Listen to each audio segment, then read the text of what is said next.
Hello, good evening, and welcome to the Chronicles of Captain Pontos. Away after a 3 or 4 week hiatus, while I had a little break.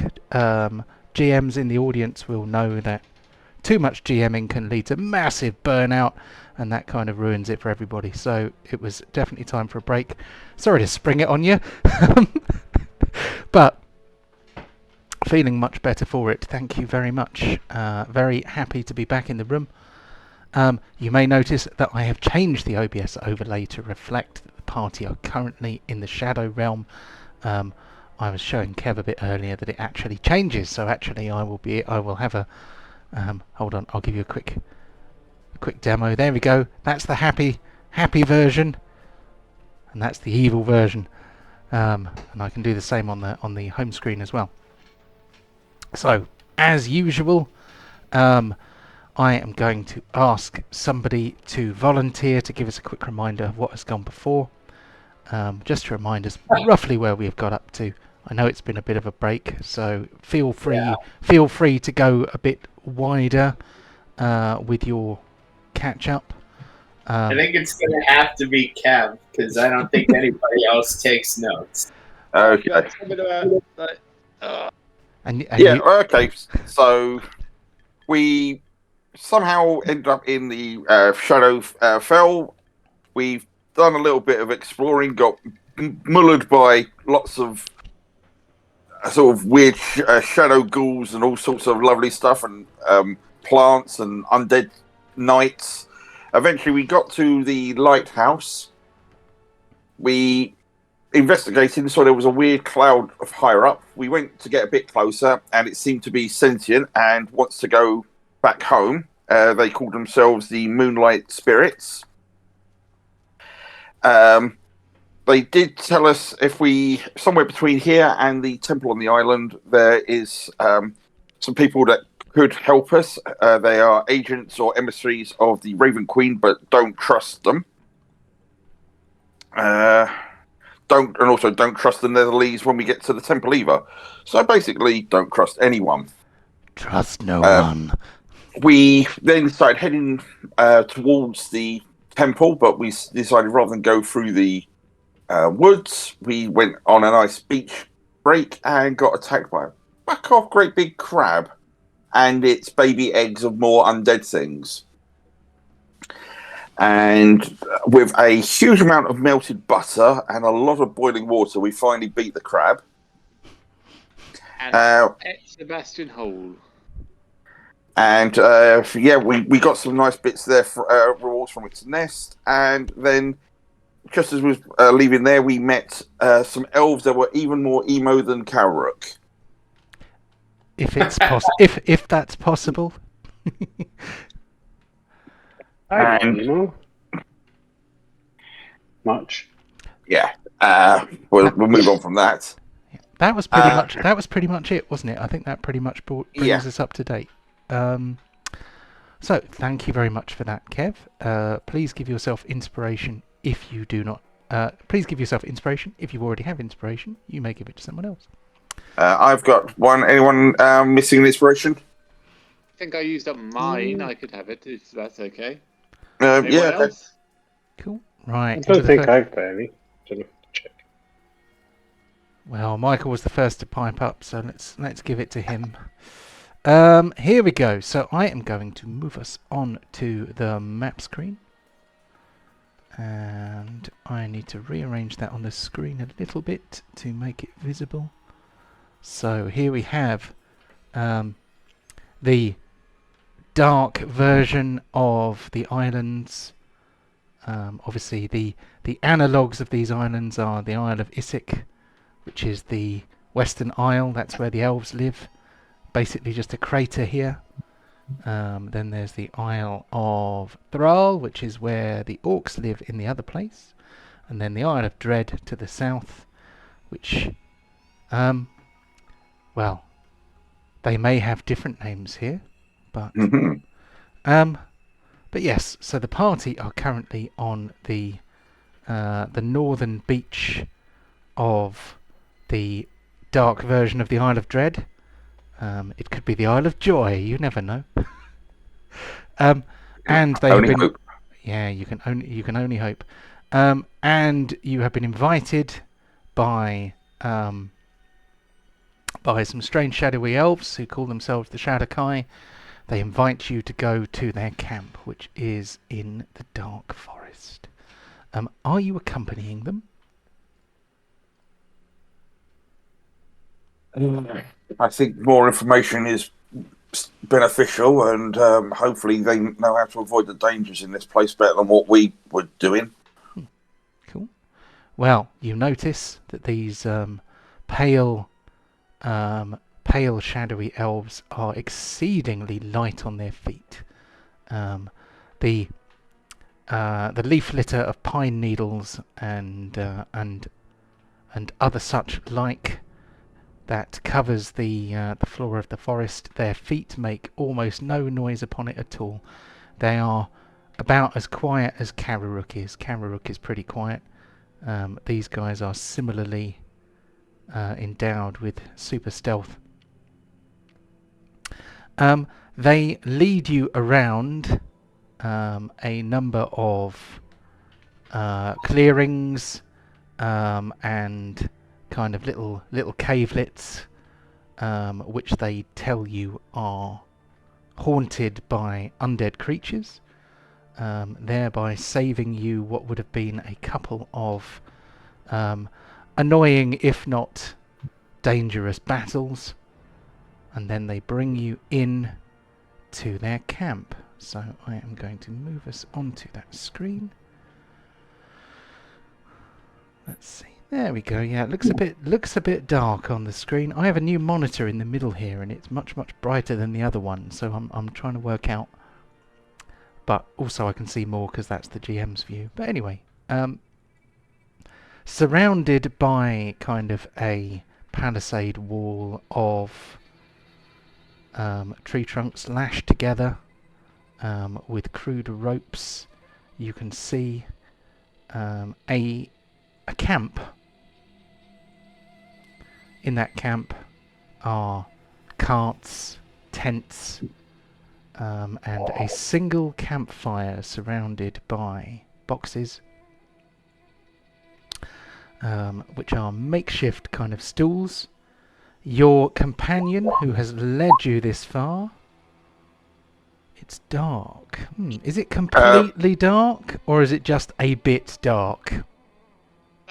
I mean, I can see around it's like my character's fine, but everyone else is like really shaded. So, oh, that's better. I didn't change anything. Okay, I don't know what the heck's going on then. Everyone else is like semi-transparent, but it's black and white now. The picture.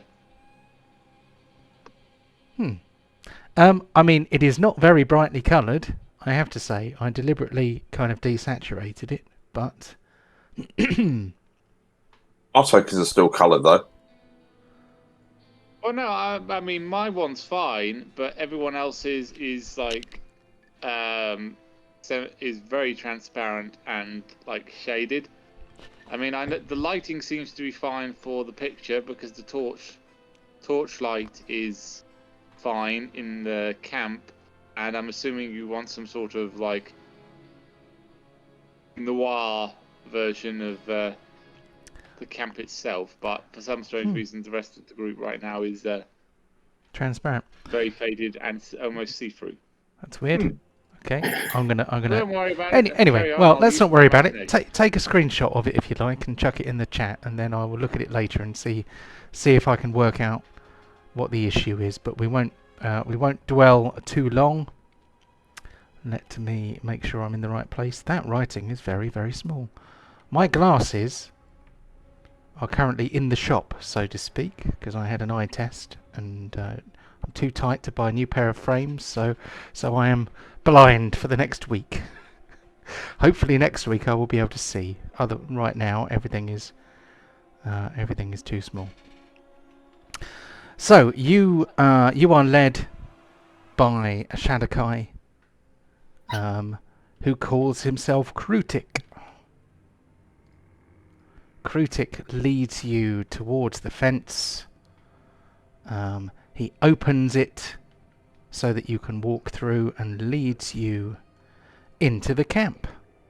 So there isn't a light wall around the camp. This is just for visuals, so just march through as you wish towards the centre of the camp. You see that there is a campfire. The light does not appear to extend very far. In fact, all sources of illumination seem to be somewhat stifled since you got here. You suspect that this may be an effect of the shadow plane. A number of other Shadokai are sitting around. They seem a bit morose. They don't seem to be the cheerful souls that many elves tend to be. They tend to be keeping to themselves, sharpening their knives, painting their fingernails black, applying eyeliner. A few of them are gently putting their mascara on. But yes, they give you kind of brief nods, not rude, but not particularly friendly either. Krutik offers you rations.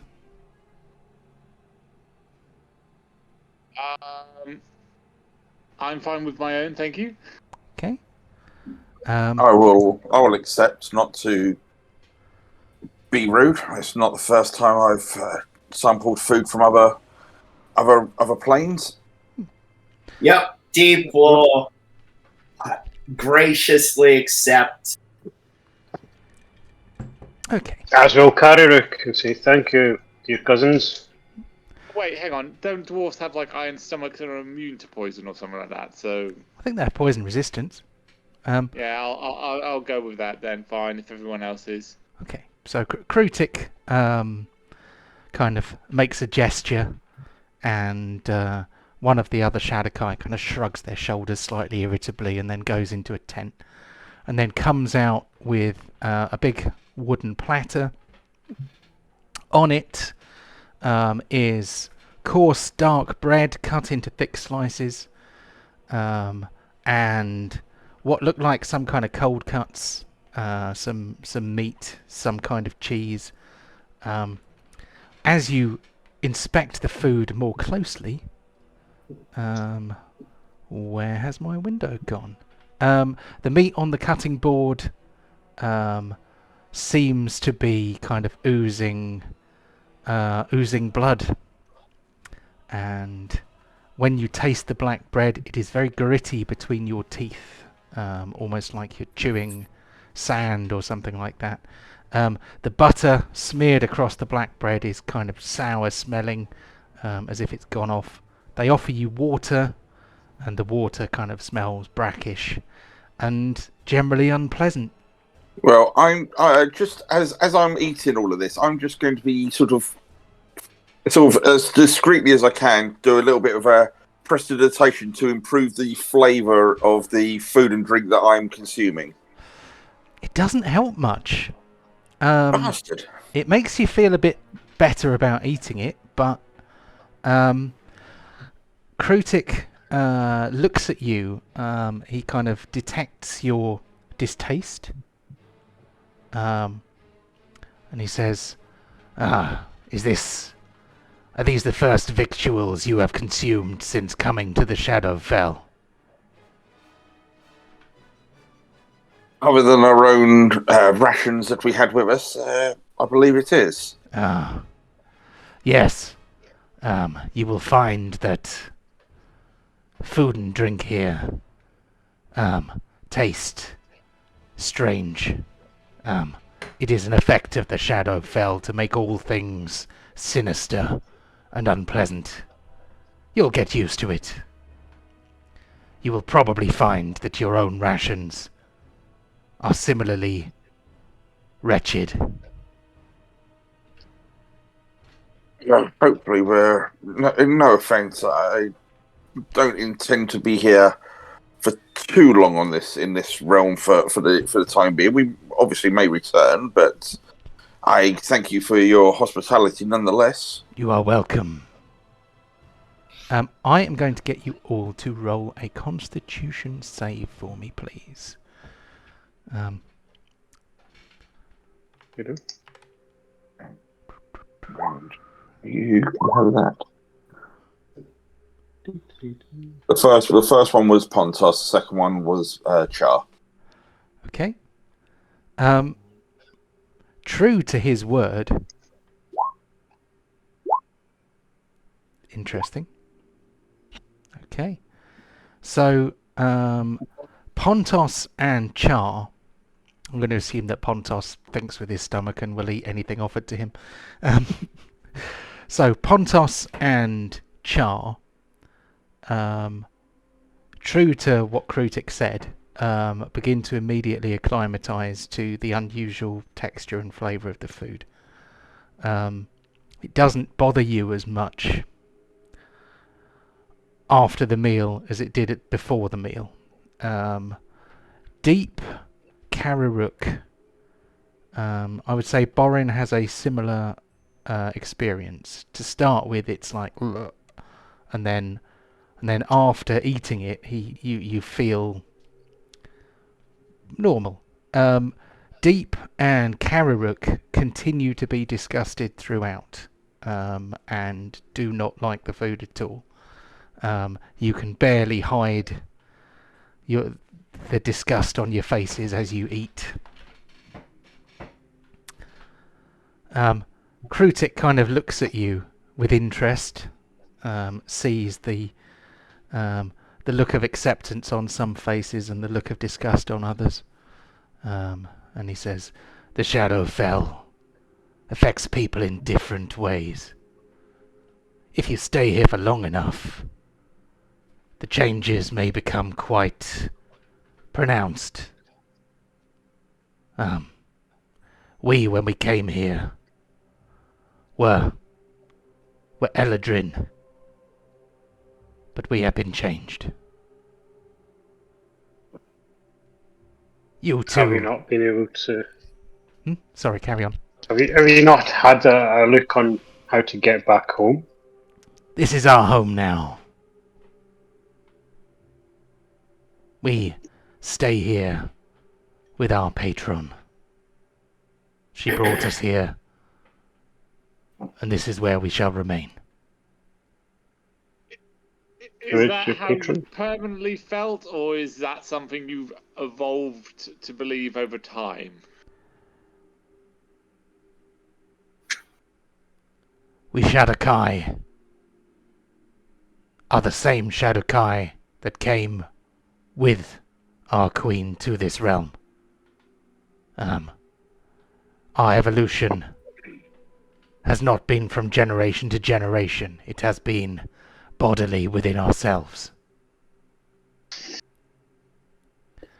The elves, you may know, are infinitely mutable, and elves in different places become accustomed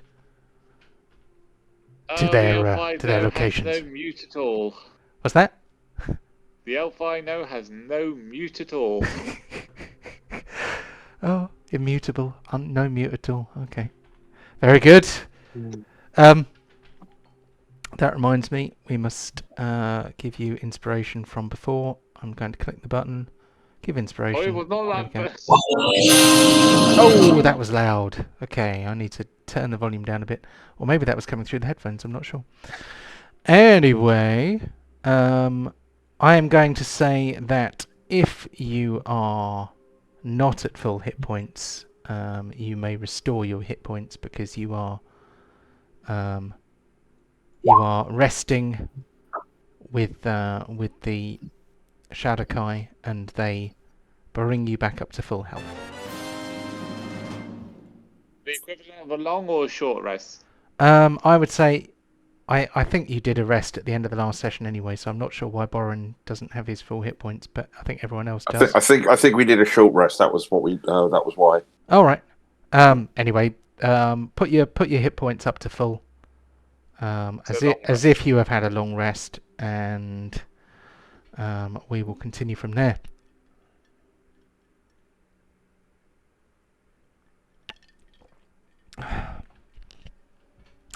I'm probably going to watch the last video back and find that Krutik has a completely different voice, but I've defaulted to my Witcher voice.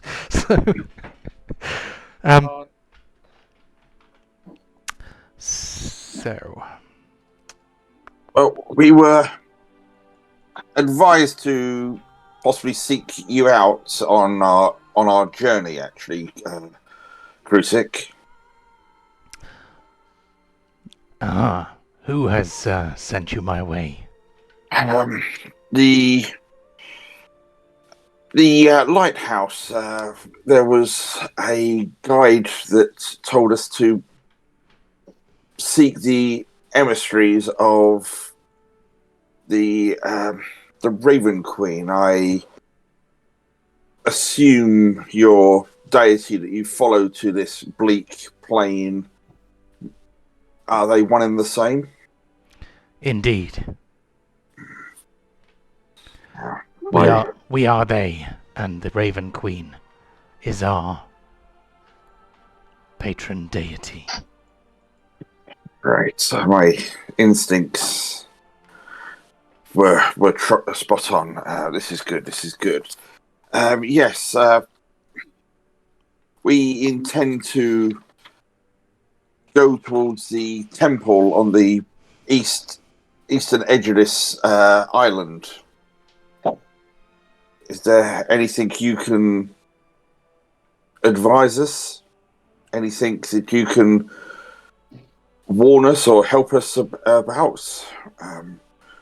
I know this is asking a lot for strangers, but any help can be useful.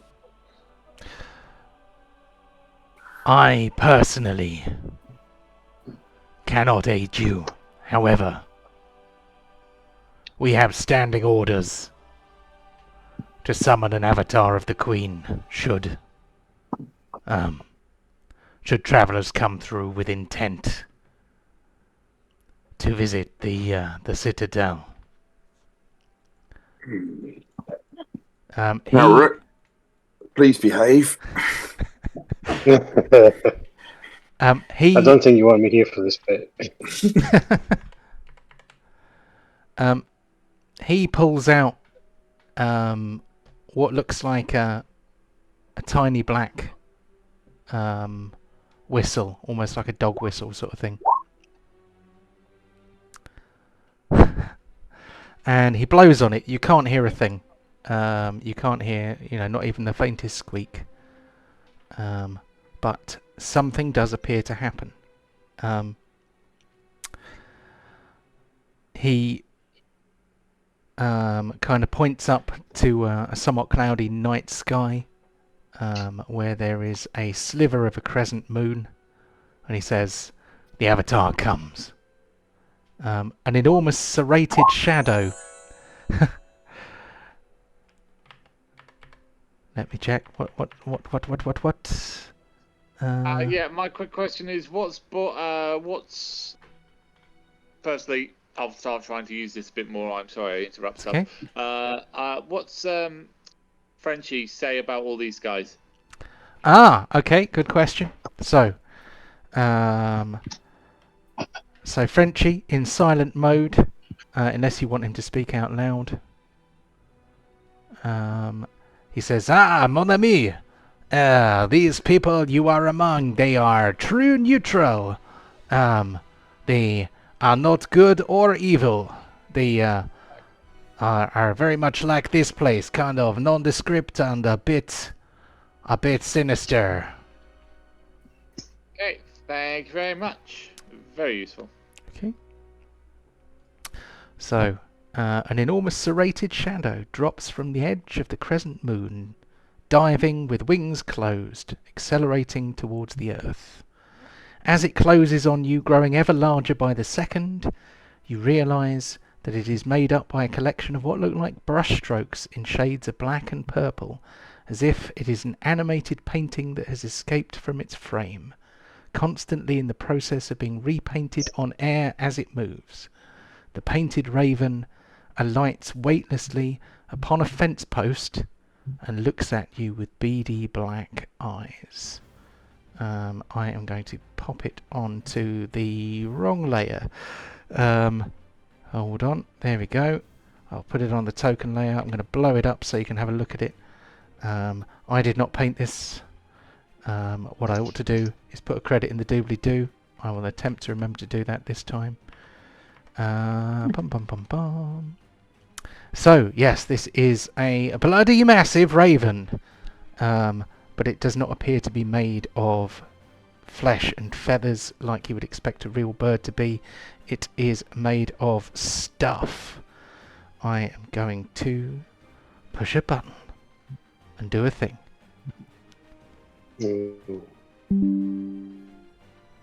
I speak for the Raven Queen, she who dwelleth in the fortress of memories. The raven's voice echoes as if from the depths of a well, despite the fact that you are out in the open. It looks I'm going to around. bow.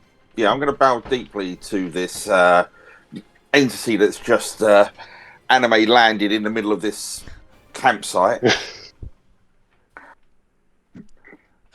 It kind of lifts its wings up and dips its head too, and returns your bow. It looks around, and it asks you a question. Are you here to disperse the long-held duty of Lord Fairwick? Does he tire of waiting for the return of the Netheril? We initially are here for information gathering on his behalf. We accidentally got drawn into this plane, and we are just seeking answers before we return. Is this okay with yourself? Yes.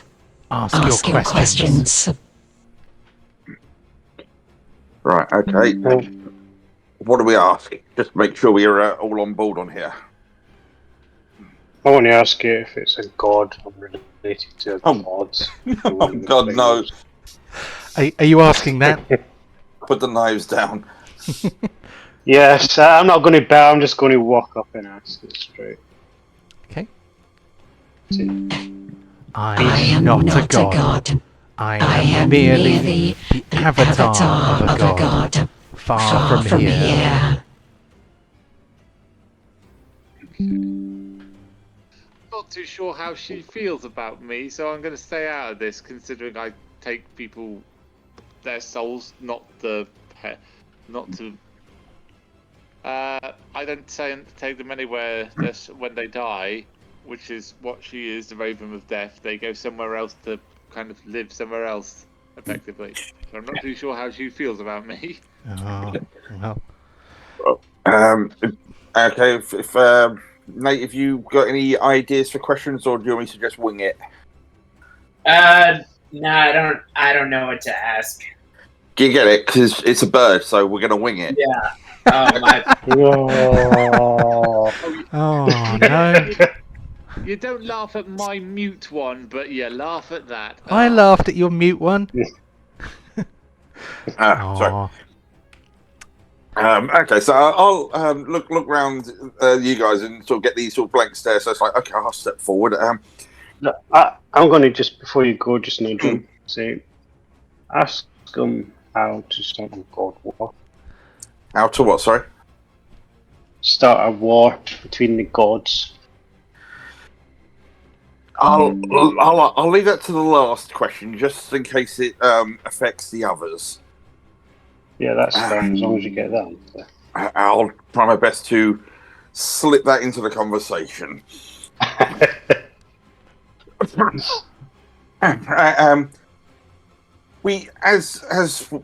I've already explained, we are here for information gathering on behalf of Lord Fairwick. We have we believe the answers we seek are probably in the citadel to the east.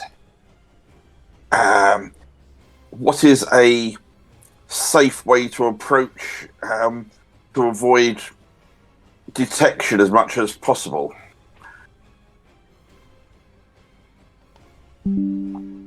I doubt this is possible. They probably already know you are here. Well, right. There goes the element of surprise.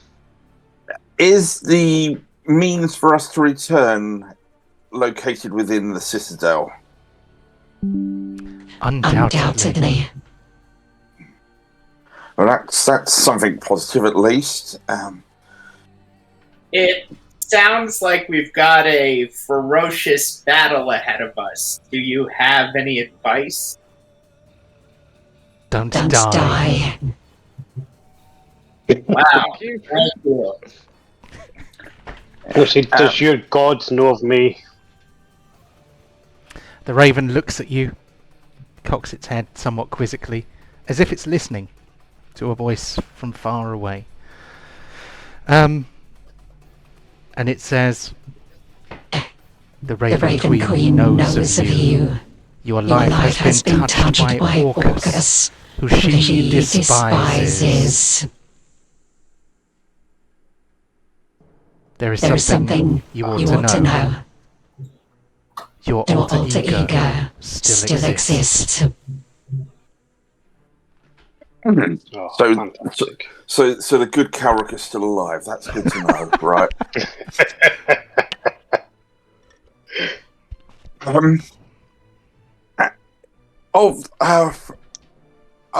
Is there any advice within the temple that you can give? Your knowledge of anything that you could give us may prove invaluable in the plan of not dying. The High Lord of the Netheril. He likes to play games. Maybe that'll help you. What was that? Sorry, John.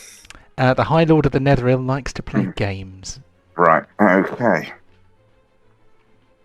Ooh, maybe we could get him some Magic the Gathering boosters and avoid the confrontation. No, we're in the Shadow Realm. We need to suggest Yu-Gi-Oh to him. Oh, okay. That goes completely over my head. No, but it is true. Okay, so he likes to play games. Very well. Can anyone else think of anything else they want to ask here? Because I'm sort of drawing a little bit of a. There's going to be something obvious that we haven't asked that John's going to be laughing about, but I can't think of anything. No, I mean, I can't really ask them about lawful evil because that's not exactly a common term for everyone. No. I mean, you could ask about the Netherese generally if you like. Yeah, I'm going to see. So the Netherese, who are they? Why are we here? 5,000 years ago, the Netherese civilization was founded.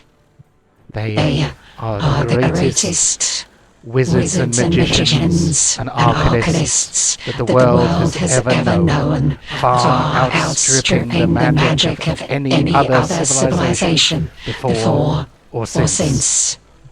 Their power rivaled that of the gods, and for their hubris they were punished. Yeah. So these Netherese, they're a threat to the current gods and the various planes that we currently exist. Possibly. There are very few of the original Netherese left. These are a handful of those.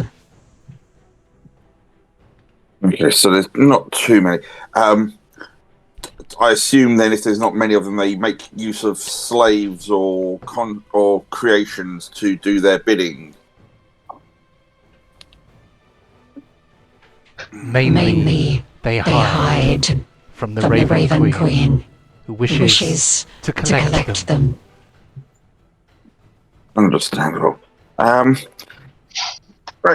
One last question. I mean, this sounds like in years past there was a war between the Netherils and the gods as they were being punished. I get that the gods themselves aren't always friends with each other. Who would you say is an enemy of Orcus? The greatest enemy of Orcus is probably the Raven Queen herself. Excellent. I just sort of turned sort of a side glance to Carrick with that little bit of knowledge. I'll just nod my head. Mm-hmm. The Netherils did not war with the gods, but they tried to become one with the weave. The goddess of magic had to sacrifice herself to save the universe. I've got a question. Go ahead. Sorry. Yeah, I've got a question. Could you give us a lift to this place so we can attack from above? I'm guessing they won't be expecting that. I could drop you on top of the fortress, but that would probably kill you. I was thinking more of it. Actually, it wouldn't kill me. I mean, it wouldn't kill any of them if we prepared for it. I think you had better make your own travel plans. A being of this power, you've got to remember we are privileged to even have this conversation, let alone ask a entity such as this to become a glorified taxi for us, Borin. Okay, I'm just putting it out there, asking a question. If they wanted to help, that's how they could help. No, I understand, but this is a powerful entity, even though it is not a god, but it is the next thing to a god in many regards. It kind of looks a little bit tickled that you're flattering it. I'm trying to make it sure that Borin understands the implications here. Though they are only a few survivors in their fortress, a mausoleum to their eternal hubris, the Netherils have been changed. The Shadowfell has gradually leached the life out of their accursed bones, but their shadow-distorted magic has kept some of them alive. Others have become shadows that hunger. They are many on these shores. You may have met them already. Right. That's those individuals. Okay, that explains those lovely entities.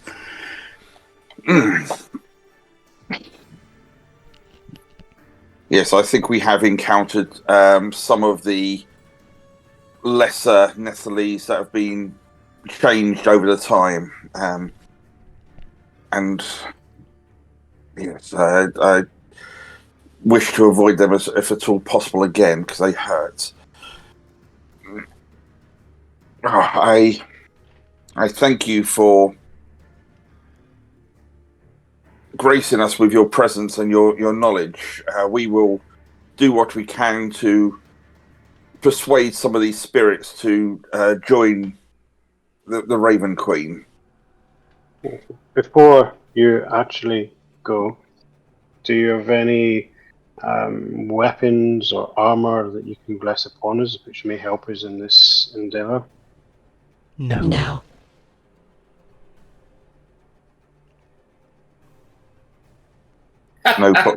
+2 dagger that does extra damage to necrotic type creatures or anything, Carrot, for you, yeah. I'm just going to shake my head and walk away and just completely block this Raven thing. The Raven Queen wishes that you will put an end to the Netherils, so that she may claim them in her fortress of memories. However, if you fail, you will join the others who haunt these forests. And what if we actually succeed? What do we get out of it? You will be allowed to join the Shadowkai. However, Thanks, but no thanks. if that does not appeal to you, you may return to the prime material plane. I think to go home and report back to Lord Fairwick is probably the least we can do. But I thank you once again for your knowledge and your wisdom. And I bow once again. It bows again. And as Char bows, I'm just going to sort of dismiss it in my hand and go, whatever, bloody gods, and walk off. I think the effects of the Shadow Plane are affecting him. He might be half Shadow Kai already. To your... What was that, Nate? I just said he was born half Shadow Kai. Yeah. Sorry. Go ahead. To Kararuk's retreating back. The Raven says, if you survive, it might be in your best interests to learn how to kill a vampire. Oh, was he still? I thought we'd sorted that stuff out. We were already told that, Mike. Yeah. I think it doesn't harm us. I'm not too bothered. He does have my amulet. Among other things. Yes. Okay. So,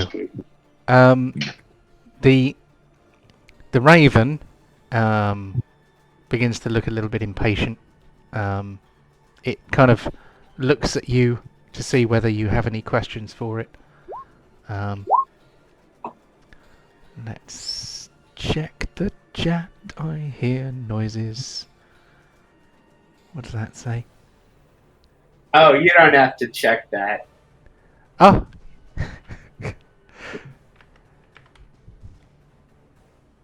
You would think so, wouldn't you? But...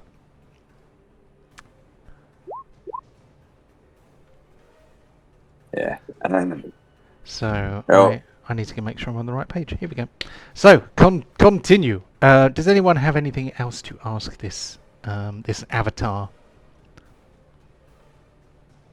I'm good. I'm good. Yeah, I don't want to do anything. Is there anything you wanted to tell us, but we neglected to ask about? Its head looks like it's trying to spin all the way round.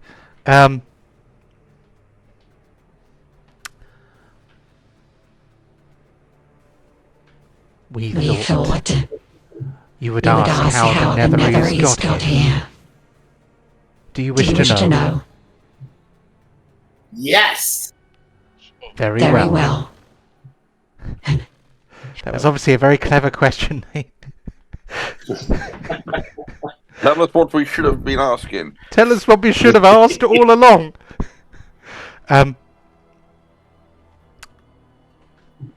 As their civilization crumbled, a Netherese enclave fled into the Shadow Realm here.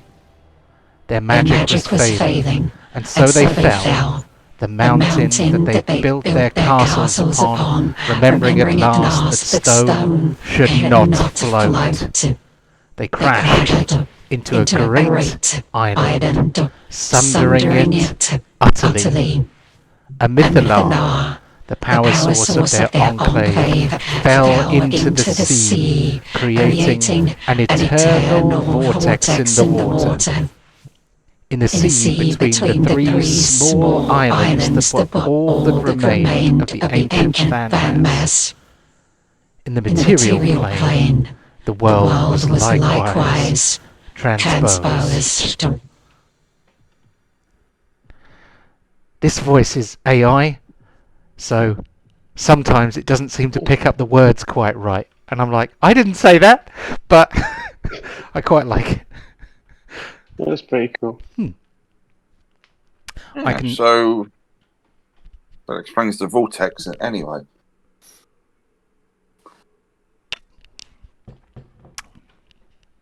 Anyone who wants to take an Arcana or History check to know more about Mythilars could. Oh, Not today. you know what? I'm gonna use my inspiration. Sod it. I've got it, and I'm gonna use it because that's a good use of an inspiration. Indeed, that's much better. Okay, so Char thinks back. He's heard of Mythilars in history books about Arcana. A Mythilar is a massive crystal ball, basically. It is the source of enormous magical energy. It is the magical version of a nuclear reactor, basically. It produces huge amounts of energy, and Netherese arcanists made and used them to power their magic-based technology. So they are enormously powerful and destructive, potentially.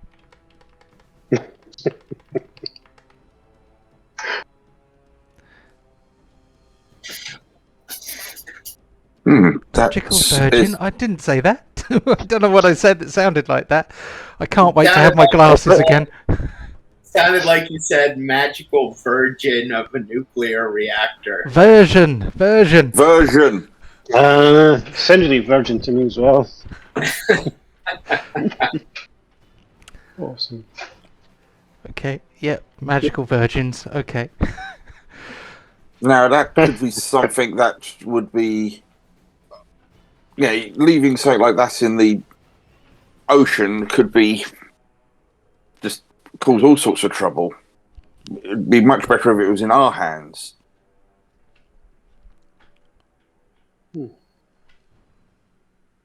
But first things first, let's go and restore these Netherils. Well, send them off to their next stage in this circle. Yeah, but if they can take on some gods, then they're worth having as allies. From what the Avatar was saying, they weren't quite taking on gods. They were striving to become, which is a huge feat unto itself. I'm not even sure if that is even possible, but they regardless, almost succeeded. But it is. The new goddess of magic reordered the weave to prevent it. So what, you mean you can't do 10th level spells anymore? No. Nor 11th. I think there might even be a 12th level spell in I the think canon somewhere. I think there was a 12th level in earlier editions as well. Yes. Yeah, but I think all like the 9th level plus spells, it's all kind of Netherese stuff, isn't it? Because they their enclaves were just like flying cities. It's totally barking mad. It's brilliant. Well, considering that a level 9 spell is Wish, what is a more powerful spell than fucking Wish? Improve Wish. Wish without the cat. Okay. Well, that is a lot to digest. Those strange creatures we've encountered several times on the beaches, I think, could well be those Netheries that have been warped and twisted. Right, we're basically outside Chernobyl. Is that a dwarven stronghold or something? Yeah. The dwarf city of we made a massive power source didn't quite build it that well, and it kind of exploded, and we've been regretting it ever since. Got this big horseshoe over the top of it. It's very nice. Yes, yes.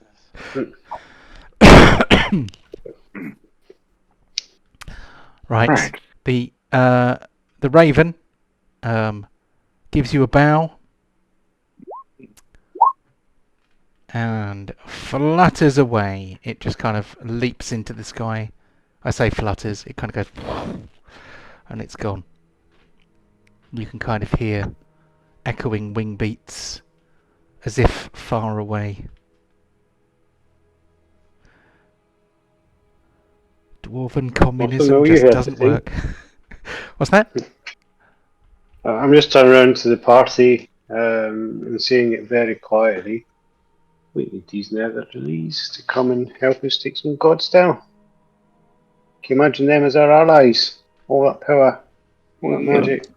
I think they are which is ironic considering where we are, but I think they are a shadow of their former greatness if most of them have lost and their fortresses have fallen. But there might be knowledge in their temples we can find. But think of it this way, Carrot, from what we learnt, if you could get onto the favour of the Raven Queen, you might find a way to kill Orcus if you really want to kill a god. That the god of death would probably know the best way to do that. You read me slightly wrong. I don't want to kill one god. I want to kill all of them. Yeah, Buy but yourself a necro sword. learn to do it once. You can kill. Yeah, learn how to kill a god once. You can kill all of them. Just take it in steps. Get that knowledge first. Or they can kill each other. If you think that you can outwit and outmaneuver the whole pantheon, that is bold. Just because it's never been done before doesn't say it can't happen. True, but I'm just thinking practicality. The Raven Queen might give you the means if you wanted to do it personally. Very true. I like that. Let's see where we go. Let's see where this quest takes us. There's some black nail varnish over there. Is that yours, Carrick? Mine's just pink. Oh, here's your Marilyn Manson albums. What's this old one? The Cure. What's all that about? Okay.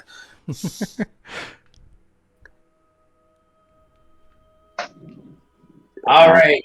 Well, are we ready to march to this citadel? Yes. If Frantic, if you're able to guide us a little bit closer, that would be appreciated. You've already shown us where some of the creatures dwell here. We don't want to really disturb too much more. I can take you a little closer. We are forbidden from getting too close. I understand. I am chancing my luck with these requests, but I appreciate you helping. Very well. I am going to take us back to the Shadow Realm map, and might make sense why the vortex on this map is glowing now. Mm-hmm. You are about here, so you are in the camp, the Shadakai camp. And I need a proper footrest under this desk. Haven't sat here for a while, for very long in one go. So they are prepared to get you a bit closer. They will take you this far, but they will not accompany you for the last couple of miles. The last That 2 miles. is fine. That is Okay. fine. I'm sure we can still get lost in that short amount of space, but we'll try. It's possible. It's entirely possible. So the you can see the dark citadel kind of looming up over the trees. It's quite tall. Krutik on the way there says, although their citadel climbs above the treetops, it actually goes further down below than it does above. They hide from the light, such as it is. You know, if we should focus on going up or down when we get in there. I believe the Lord is deep below. Okay. Thank you. You are welcome.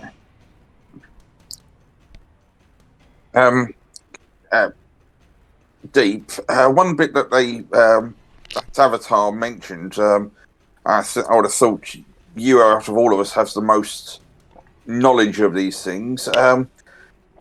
How do you lay a vampire to rest?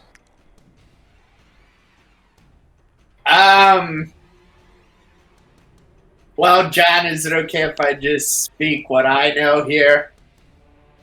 I think, as a relatively high-level life cleric, that you would know how to kill a vampire. Okay, there's a number of ways. You can give it a stake in the heart.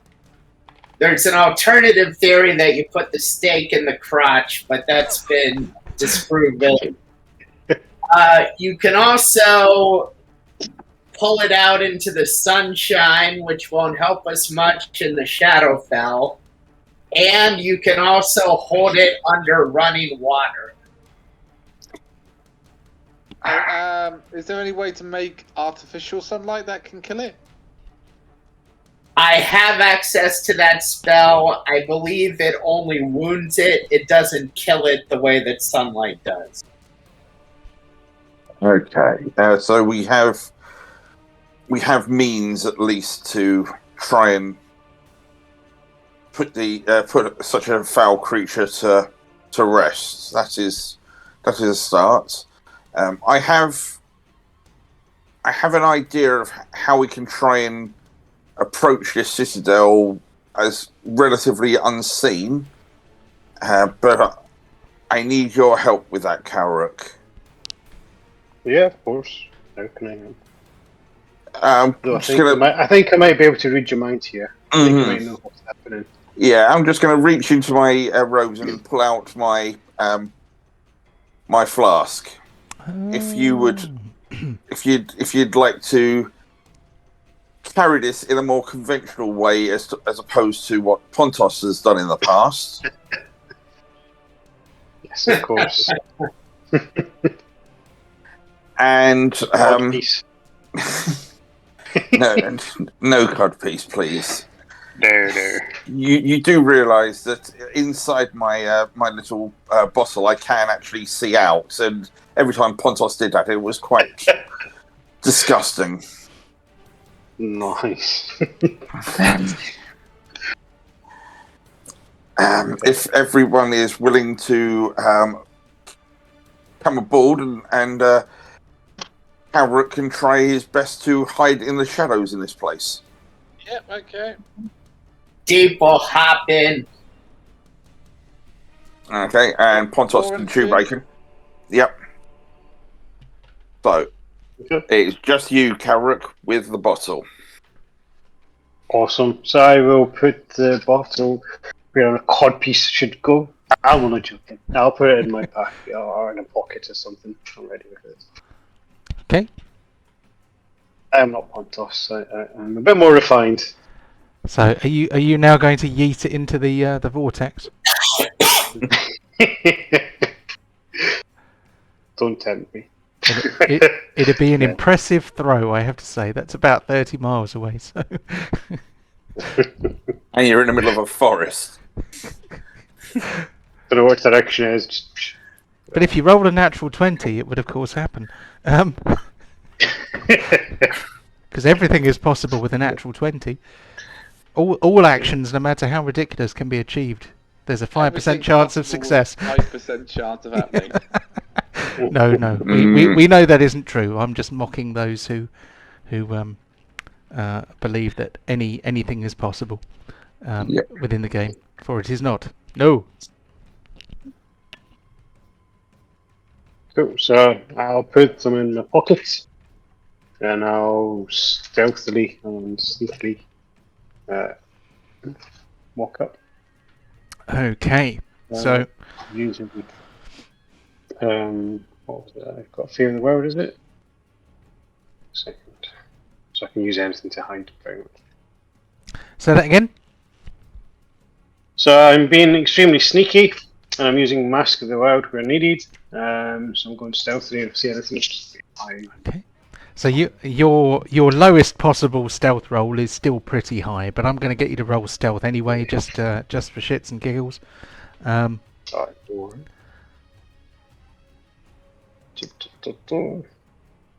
reckon it's going to be 25, 26. Stealth.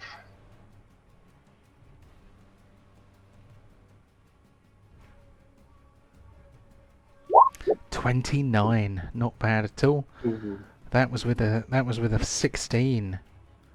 So that means you can actually get 33 on a maximum by the look of it. Is that right? It'd be 4 on top of that, wouldn't it? Yeah. 33. Wow. Yeah. Okay.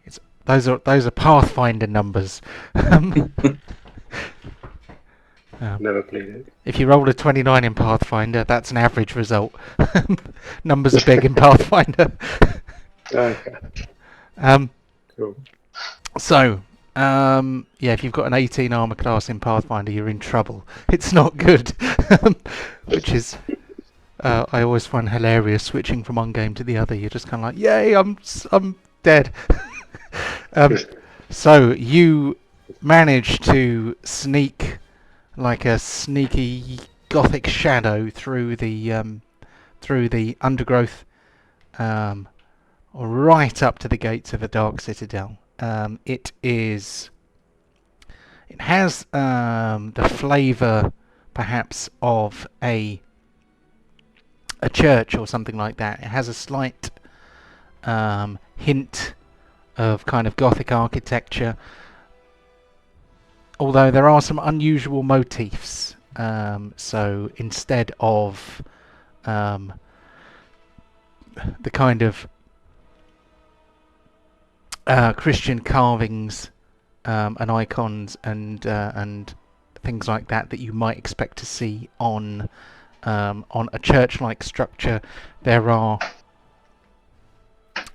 snakes, and it kind of it reminds you slightly of an ancient Egyptian thing. There are some hieroglyphics, pictograms, a few bas-reliefs that have kind of snakes and other animals there. There seems to be a relationship between things on both sides of the veil, if you follow. So you went to this place on the other side where it was like a stepped pyramid full of yuan tea. Mm-hmm. And on this side, it's more like a church, but there is obviously some kind of connection, however tenuous, between the two sites. It is partially ruined. You can see that there are rooms above that are completely open to the elements.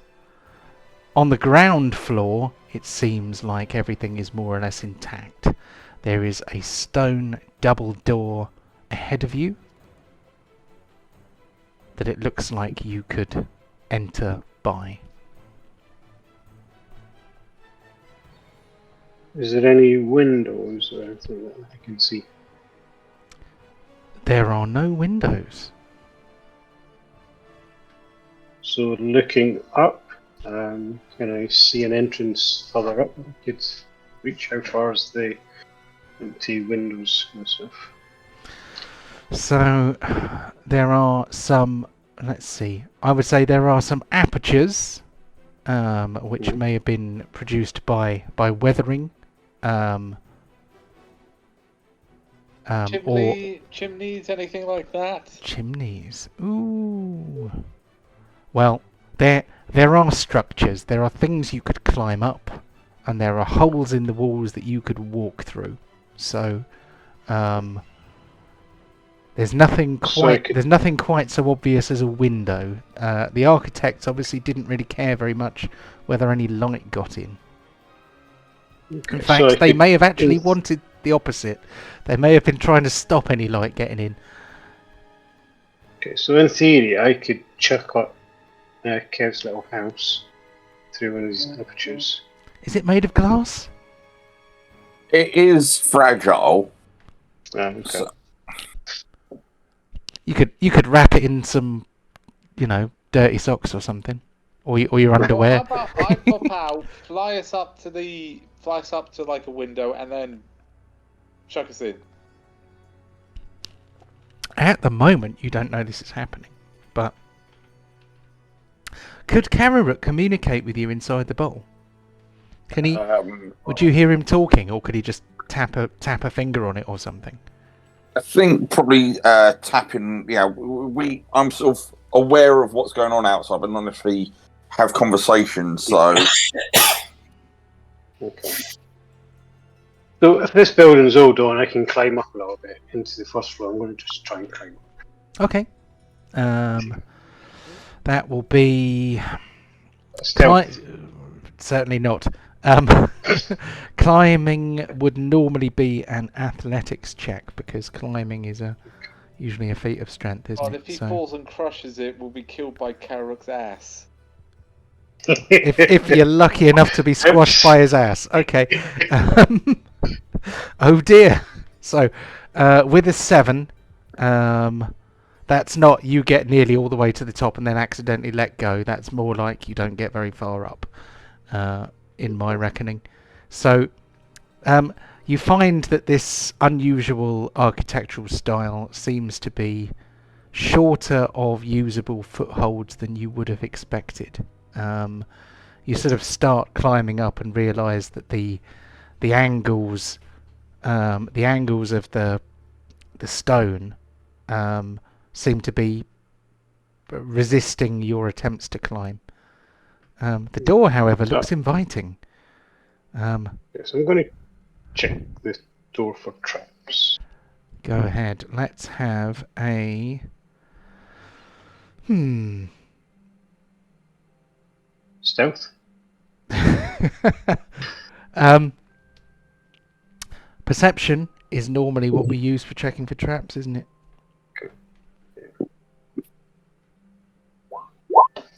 You do not find any traps.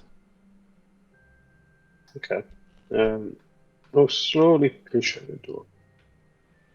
Okay. Try and see if I can open it quietly. So I will take another stealth roll to see how quietly you can open the door. You can open the door pretty quietly.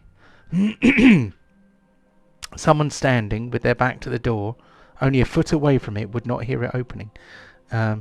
Even though it has old, rusted hinges, there is nary a squeak to be heard. It's a little bit early for the interval. it's only 10 minutes. I think... So what I was going to... Oh, sorry, go ahead, Chris. So what I'm going to do anyway, I'm going to sort of go in and set the lantern down and let the guys out. Cool. If there's nothing there. Okay, what I'm going to do is suggest that we have our brief interval now, and then when we come back in 10 minutes or so, we will learn what lies within on the ground floor of the Dark Citadel. Everyone out. Yeah. So Charge! charge. Alright, go for it! Right. So back roughly 10 o'clock, and then we shall resume. No worries. See you in a bit. See you in a bit. Yeah. And we're back in the room. I went in search of snacks. There were no snacks, so I came back again. Something about D&D makes one snacky. Let's have some music. There we go. I have to make some playlists, but I've got some cool music. Thousands of tracks from Humble Bundle. Royalty free so that we can stream. When the time comes. So, Kararuk has opened the door and entered within, shaking out the inhabitants. I am going to take you to the map where you find yourselves. I am going to rearrange things so that we know where you are. There we go.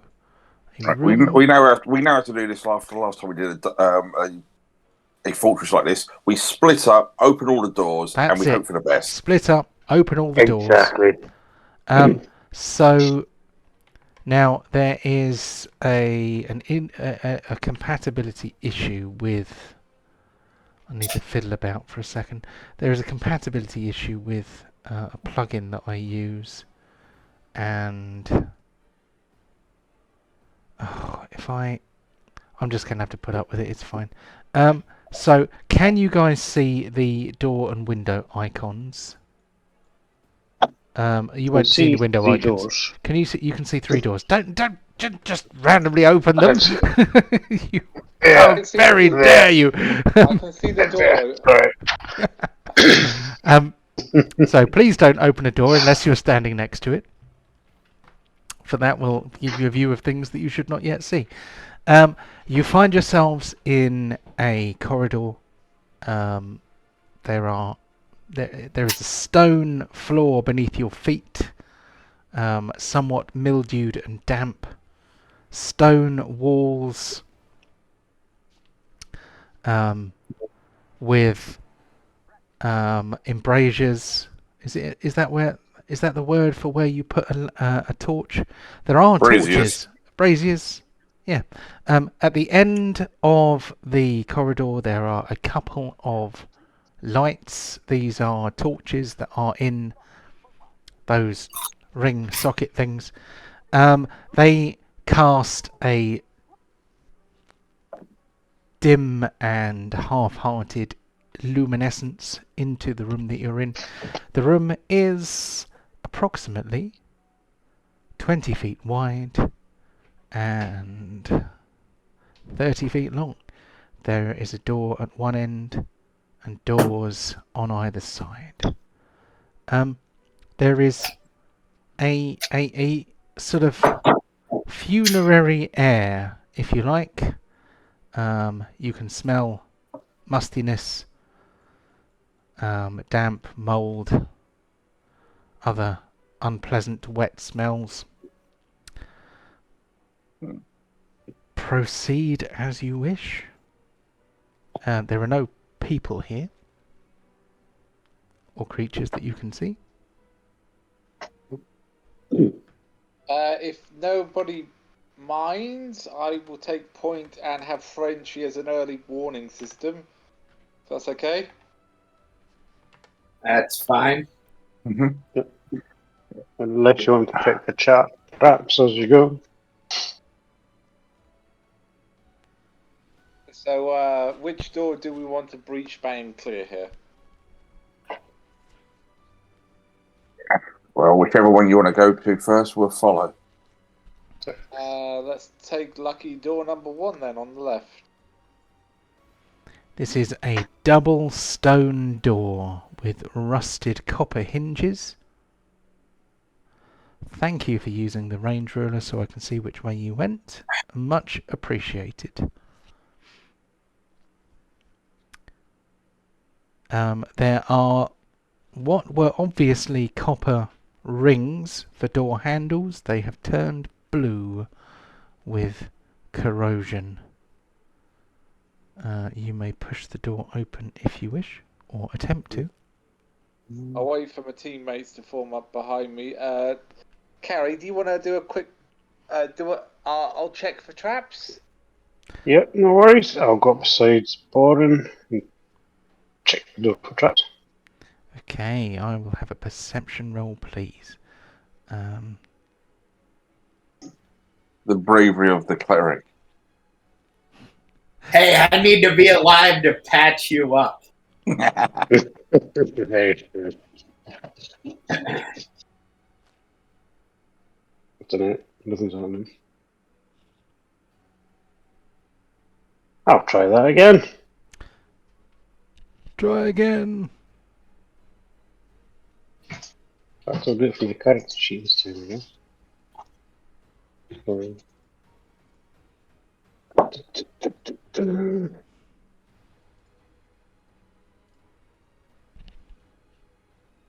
Oh, what happened there? So I am just restarting the sandbox, which has obviously crashed. 23 for perception. Oh dear. Well, That's brilliant. a really good perception roll doesn't mean you find things that aren't there. You perceive this door in all its glory. It is 6 feet tall, rounded at the top. One side hangs slightly lower than the other because the pin in one of the hinges has sunk down, altering the height of the door.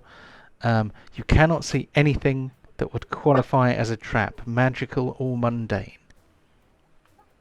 Okay, I'll just say to Boren looks good, and I'll just point to the pin as a possible weak point, and I'll step back.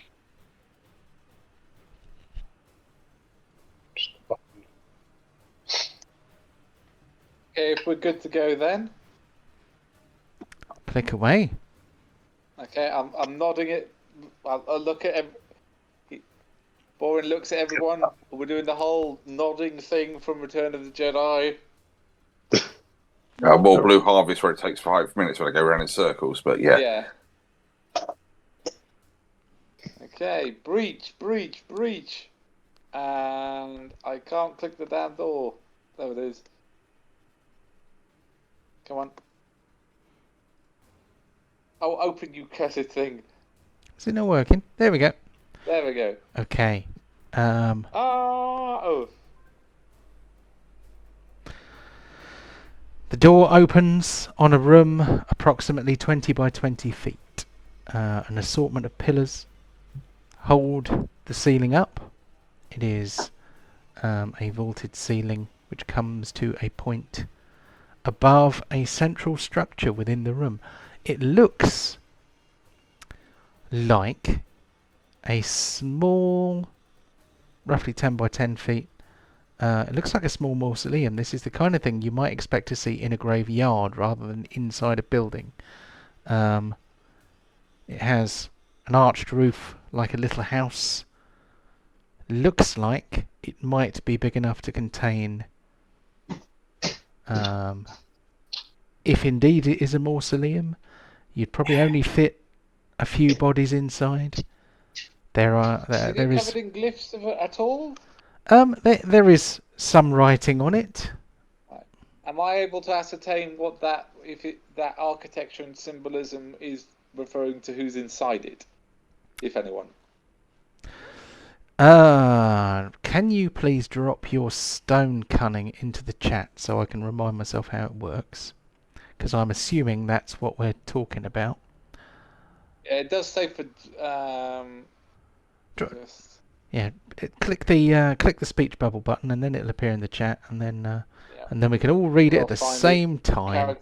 Character sheet loading.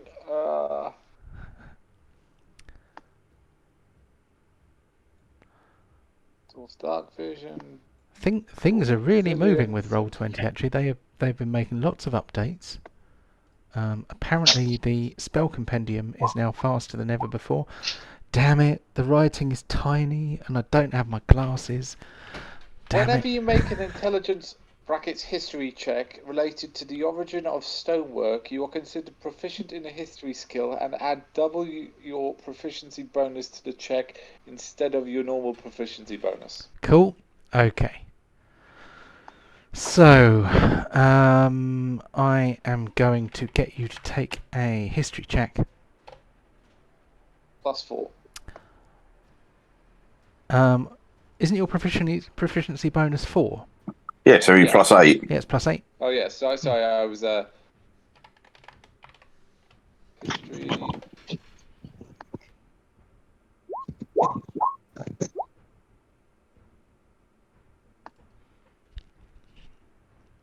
You rolled an 18, so that's like 26. That is pretty 26. good. Okay.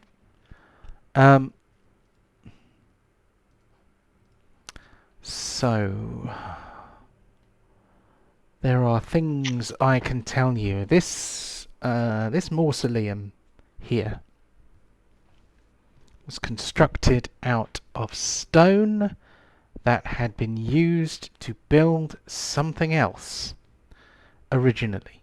So, in fact, you notice that is the case with a lot of the stone that you can see. This is recovered stone that has been taken from other structures. You can see remains of other writings, other carvings on everything.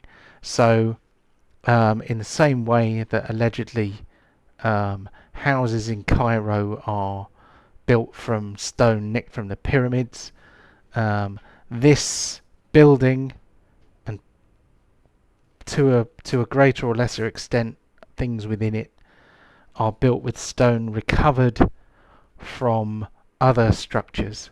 You may infer from that what you will. There is carving on this there's carving on this little mausoleum.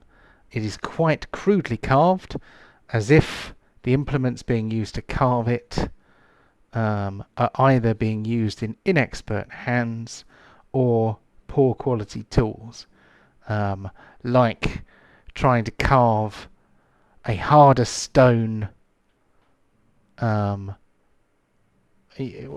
hard stone with a softer metal, for example. You know, people have been making do. The writing,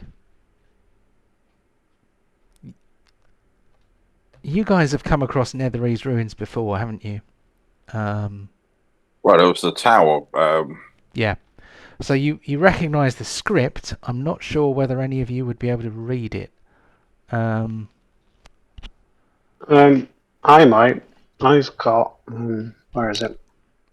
I mean, yeah, I've just like got the door ajar, and I'm just like saying, it's empty. There's a mausoleum inside, and there's just saying, it looks like all the other, made out of all the other stone. It's got some scratching in it. Do we really want to, risk the trouble just for an empty room?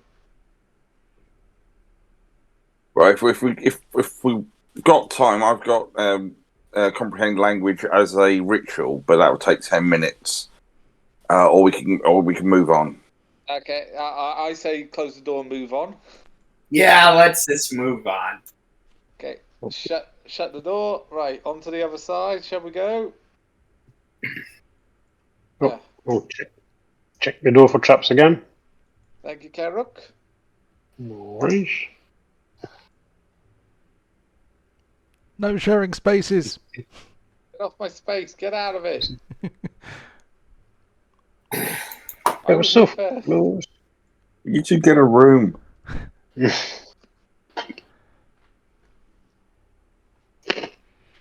Fine, I'll move. I have clicked. I'll move. Okay. Did it come through yet? It has come through. So the it's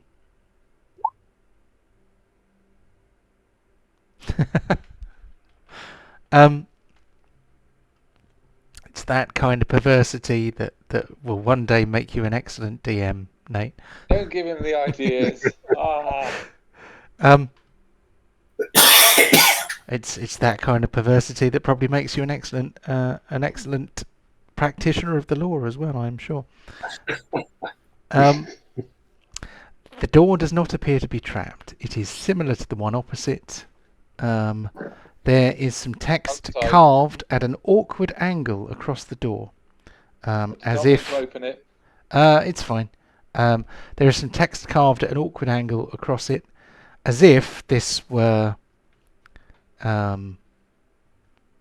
something else before that had Netherese writing on it. It cuts off partway through some kind of panel that looks like a list of points, bullet points or instructions or something.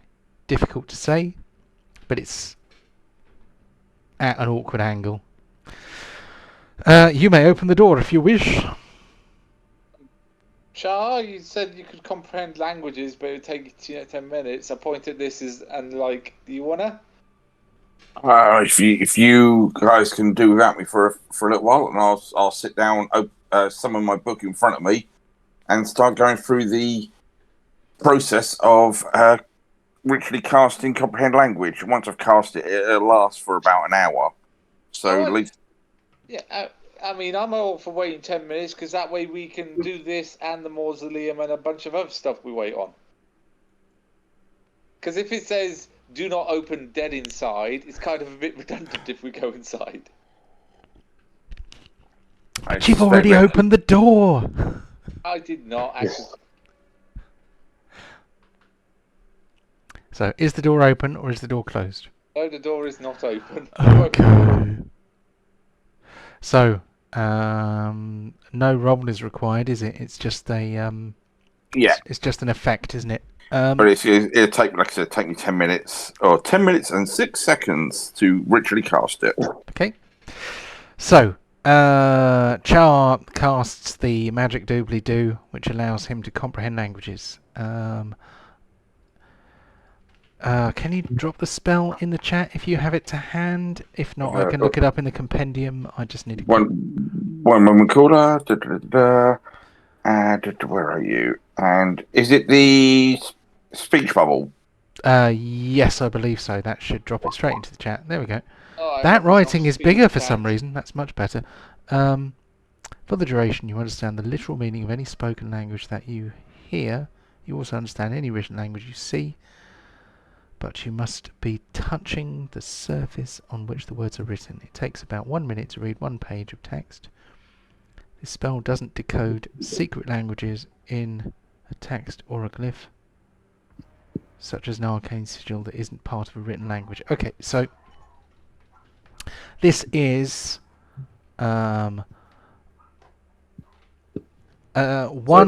this is one of the written languages of the Netherese. So I suppose I have to go there to put my hand against the door. Yeah. So you put your hand against it. What you immediately realise is that this is a list of instructions. The context is missing, as is about a third to a half of each line. So it is a list of bullet points. It says something like, for the first one, make sure all surfaces are clean. Next word, cut off. Clean at. And then after that, it says something like, strike the first rune and read aloud the sigil of. It appears to be a list of instructions for some kind of arcane device. But reclaimed, it seems. So the stone to make this door has been reclaimed from somewhere else. Should we take a scribbling down of this just in case? Yeah, I mean, if you want to put that in your notes that you have an incomplete instruction manual for an unknown arcane device, you certainly can. it may or may not have relevance in the future. I mean, just whilst we're in this building, I'll drop it down. Yeah. Okay. Byron, So- I think it says, I believe the translation is, it says treasure room. Oh, you. Okay, I'll go in. Okay, I go in, and oh joy, 3 crypts. So inside the room, the floor is covered with a lattice of metal on top of somewhat crumbled stone tiles. There are some pillars which hold up the ceiling. There are a couple of torches emitting a dim and flickering light. There are 3... what's the word? Sarcophagus. Yes, that was the word I was looking for. There are 3 sarcophaguses, or 3 sarcophagi. I'm never quite sure how to use that. There are some sarcophaguses in the room. Each of them has atop it a carven female form. They appear to be, as you can probably tell by the scale, they are slightly larger than human size, larger than life. They depict well-dressed women, you would think, from their long hair and bodily proportions, shall we say. They are clearly magic users because the carvings in their in the bodies atop what would be biers, because you lay a body on top of a bier, don't you? B-I-E-R. They are covered in arcane sigils. They look like sorceresses. Each of them looks slightly different, but they seem to bear a familial resemblance. There is writing along the sides of the bit where you would expect there to be a corpse interred. Have we found the treasure, Byron?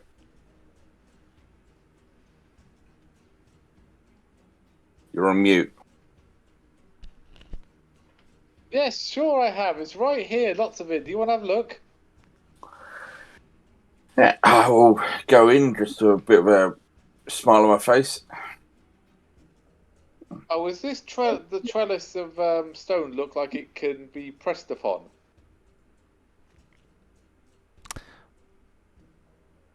The bits with the carven women on are basically elaborate lids. Okay, I'm activating my winged boots so I don't step on any of these clearly potentially booby-trapped tiles. Okay. So I'm just like hovering off the ground as I walk around. Okay. This looks quite respectful for what they've done. They whoever these people were, they were honoured. I mean, I don't know. Should we open them? There might be gold there. There might be Right. vampires in there. Right. What time of day is it? Difficult to say on the Shadowfell. The night and day are almost indistinguishable. It is always dim. Go on, kick one open. Great place to live if you were a vampire. Has anybody got any wood? I don't know. The Sorry, you don't do it carvings for aren't me. that sexy. Oh no! I didn't realise. I've got torches. So I'll just whittle some stakes out of the torches before we do anything else. Dwarf sees a little bit of stone carving, he gets all excited. It's terrible. Oh, Got wood. There's our content warning for today.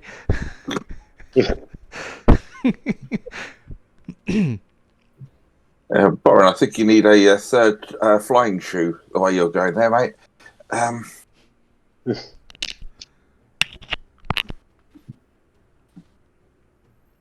Do you really You want can to open one.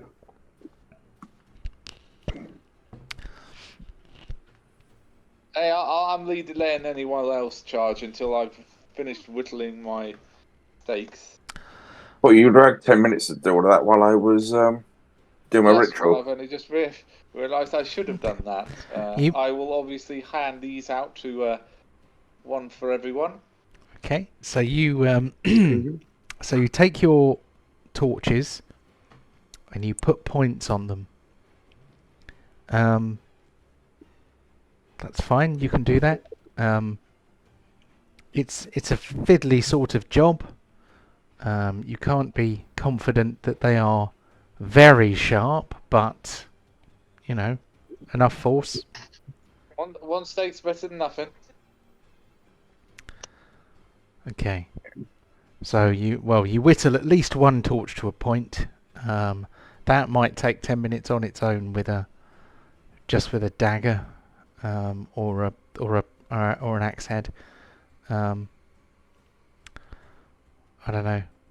Maybe you can do 2 or 3. Anyway, you've got some pointy torches now. What do you want us to do with this? Do you want me to just light it? Now it's to shove in the heart if there's a vampire in the coffin. Cool. Let's open one and find out. Hell yeah. We could go old school and open 3 at once. Yeah, I think you should one. definitely do that. I think you should line up, kick them all off at once. I think somebody should be standing by the north door, just to make sure all the doors are opened at once.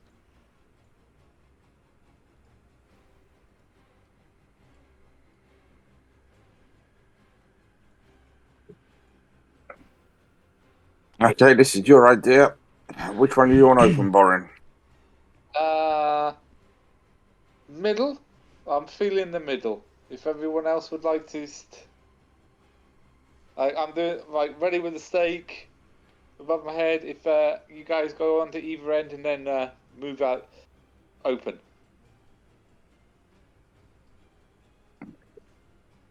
Do I really look like the person that would be lifting large lumps of stone like that?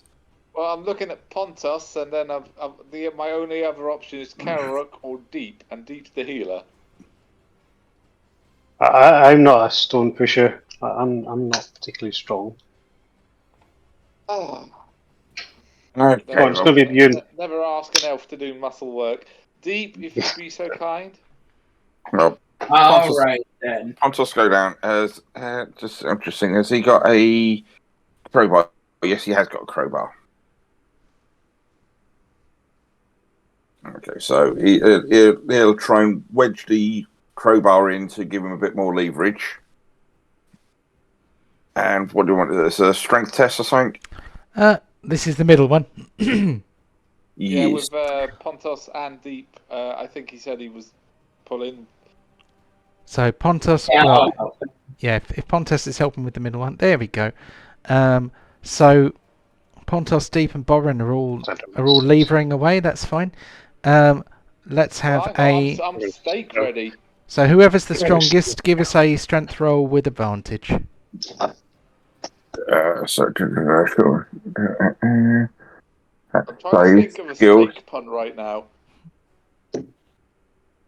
Is that a steak in your pocket, or are you just pleased to see me? So that's the first one, yeah. and with advantage, 14. Not great rolls. It's quite well wedged in.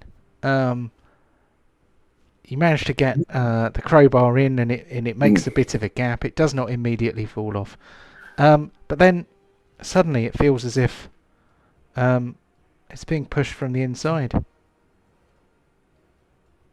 Oh dear. Steak. In fact, you notice that all 3 lids begin to come off on their own.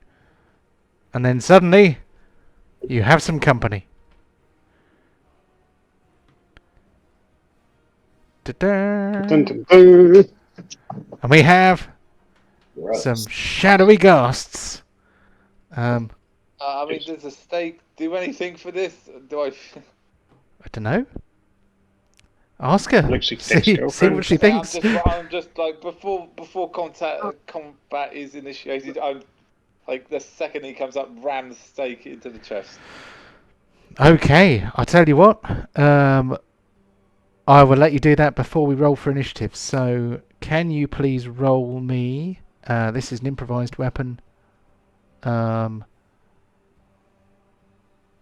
doubt you are proficient in. Are you proficient in improvised weapons? I don't think you are. No. I don't think you are. I mean, I'm proficient in pretty much everything except for that. Okay, so that means we just need a strength check.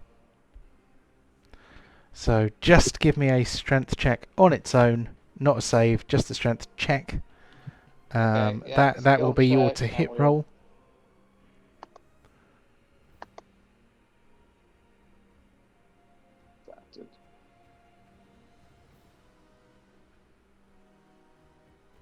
Okay, I've clicked it all, waiting on result. Okay, nothing's come through, so I'll do it again, but if it does come through, we'll go with the first result. Yeah, it does Yeah, seem the to best be. blood. Yeah. It seems to be kind of a bit twitchy today. I'm not sure what the problem is.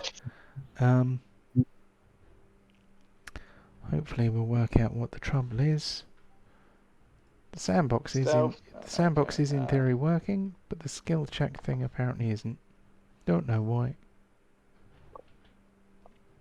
If you just hit strength on your character sheet. Yeah. Yeah, that's what I'm trying now.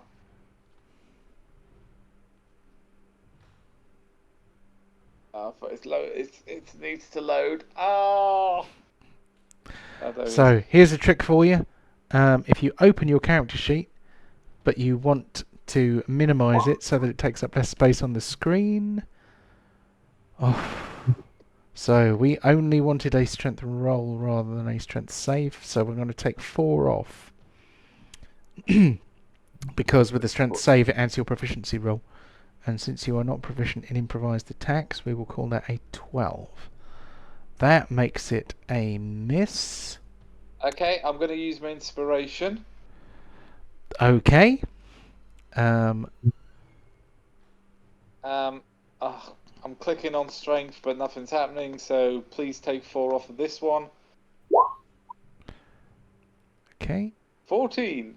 So 14 instead of... Yep, that is also a miss. God damn it. So you you wildly stab at the shadow ghast with your sharpened wooden stick.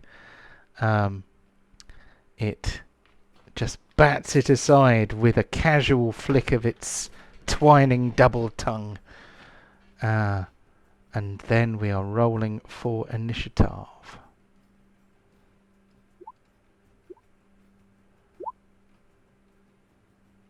All right. So let me try and... Where's group initiative?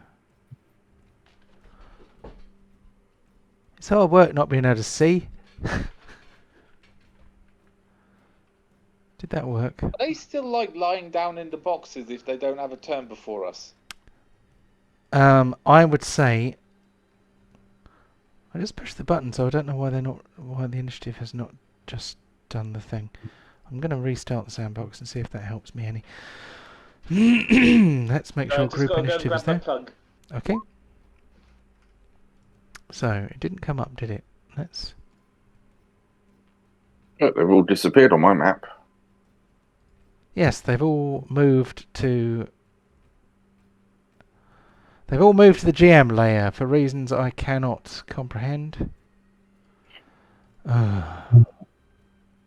Right. Having a bit of trouble with things working. There we go. Descending order. So Pontos is going to be going first.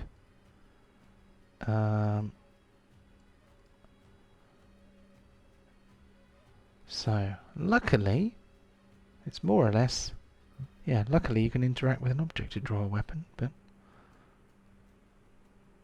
Okay. So, the lids of What these... did I miss in the form of... All you Sorry, missed... What did I miss in the... All you missed was me messing about with the APIs. So we managed to get them into the turn order. None of them gets the drop on you.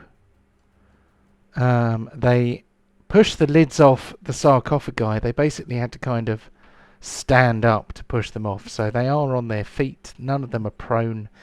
None of them are surprised. Nor are you surprised. So we're just going to go straight into a normal combat. And see where we end up. Kararuk is going to... Not Kararuk, lies. All lies. It is not Kararuk, it shall be Pontos who is going first. Pontos and his amazing pig. Yeah. First things first, obviously, let's unleash the hogs of war. You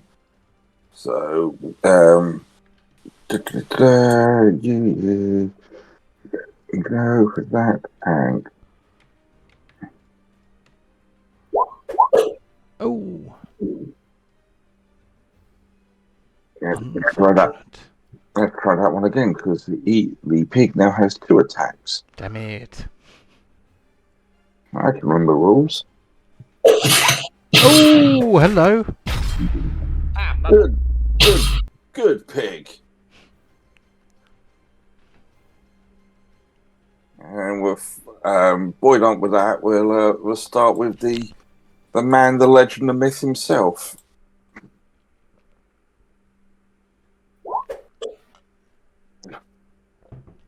He's warming up. He's warming up.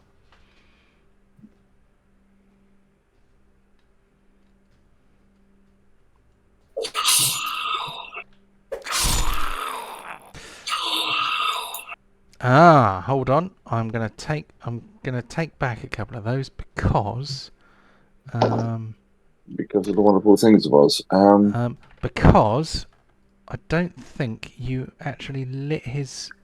No, Great axe. I didn't. I didn't see the option for just attack with axe. Yeah, hold on. Let me do a thing. So we're going to extinguish the axe. The axe is probably just extinguished from the last fight we had. So I'm just going to put out axe. There we go. And then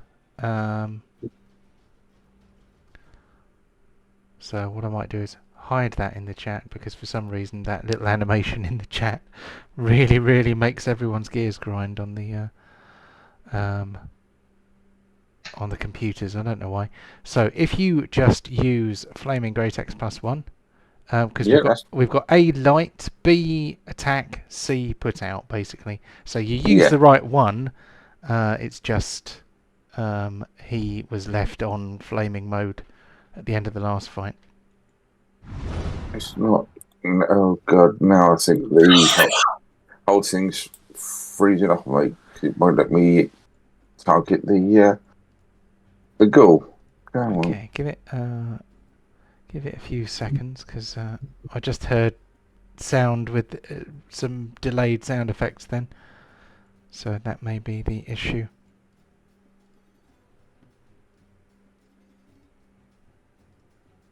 But hopefully it should work now.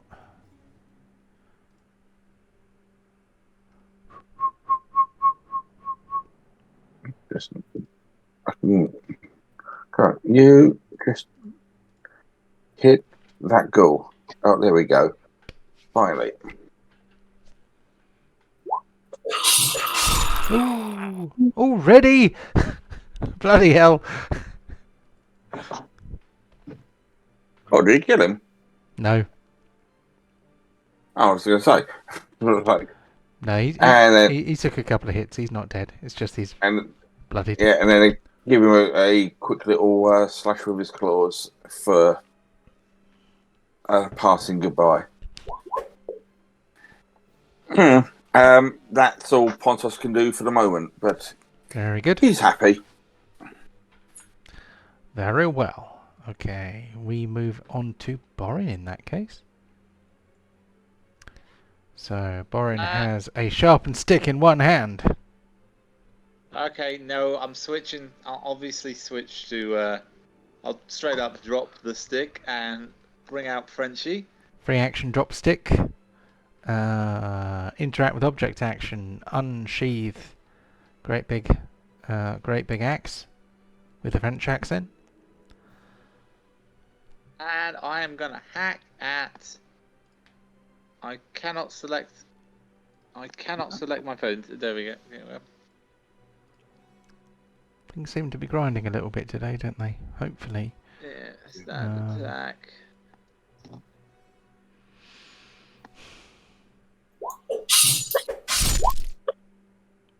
So, with your armor class, your animated shield is not currently active. So, Okay, don't worry. should it be 20 instead of 22? It'll be 22 if I activate it, but I'll use that. I do that as a bonus action to Okay. just do the simple press it down. But because I've hit, I'm going to use sweeping attack and hit the one on the left with an extra D10 with a D10. Okay. So, yeah, they have the same armor class. So, do you have to roll to attack again? Or is it... No. If I automatically hit, I can decide if that attack will be a sweeping one, and if the AC is greater, the same or lower, and it would be attack hitting. Yep. Okay. I think But yeah, I understand what you meant. Yep. Okay. But it only does D8. Okay. So you cut through this one into this one. Yep. And that does 8 points of damage. So that one is already damaged. He ain't dead, but it's damaged him a bit extra. Okay. And I'll attack number 2. I don't know if these guys suffer from bleeding. Right. I am going to put the blood drops on them anyway.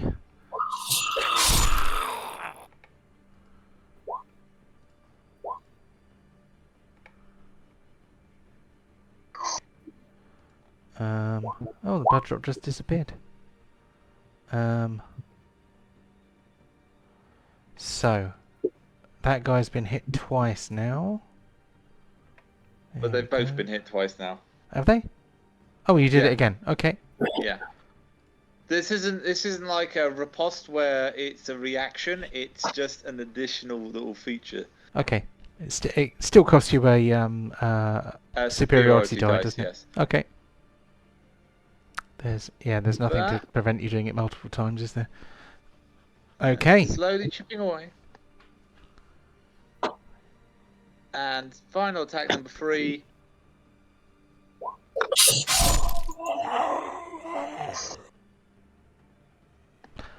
All right then. With. Alrighty Oh, then. come on.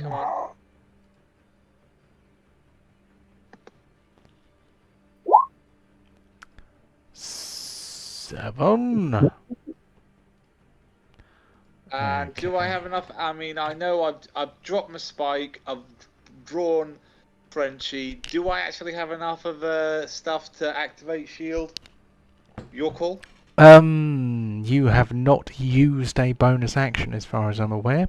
Free action Then to I drop, just- interact with object to pull out weapon. It is a single action to do 3 attacks if you are a fighter at your level. So yeah, you have a bonus action. Then Your I'm shield just is active. Power up. Activate shield. Shields up. Shields up. Very well. That was a pretty effective round for Borin there.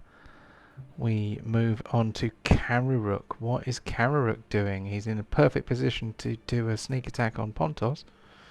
I want that damage deal. I'm going to down here. I'm going to use my dagger. Come on. Trying to use my dagger. Oh, there we go.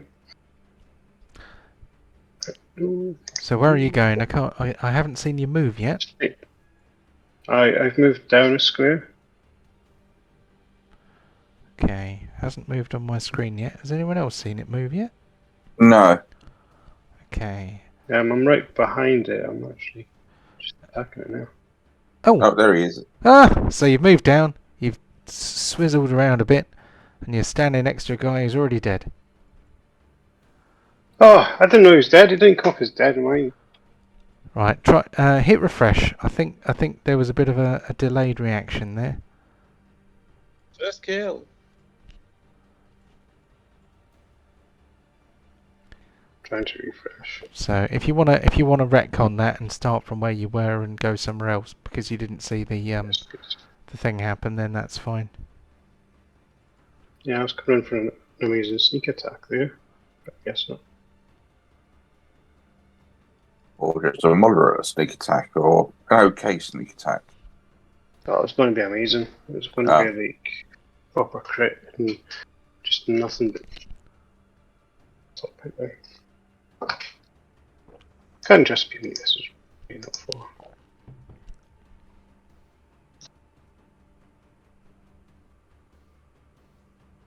I can't reach roll 20 for some reason. BBC and everything's fine. Where's roll 20 not loaded? No. Well, it's definitely been misbehaving on my computer a little bit, so maybe. I suspect they probably have more users stateside than they have here in Europe, so I imagine they probably do their updates and work when their biggest user group is offline. So it's probably the worst time in some ways. I mean, 6 p.m. But it's kind of yeah, I suppose. I don't know, when would prime gaming time be? It'd be in the evening in the US, wouldn't it? Is it 6 p.m.? Yeah. Yeah. I would say, like, people are probably... I mean, usually they do updates here, like, 2 a.m. to 6 a.m. Okay. Or otherwise, more like, 10 a.m. kind of shit. It doesn't matter, though. Yeah, because So, I think I'm back. You have moved back to where you started, and so I can see a ping. Aha, a somewhat belated ping. It's working. Huzzah. Right, I'm going to move over here Okay. to this bad boy. I'm going to use my ice dagger, but I'm also lead to this attack. Cool. Go on. So go on, ask me. I know you want to. Found it. Is it fire based? It is not fire based. Currently, you are not sneaking either, so there won't be any sneak attack. It'll just be a normal attack. This will be an attack of mortals.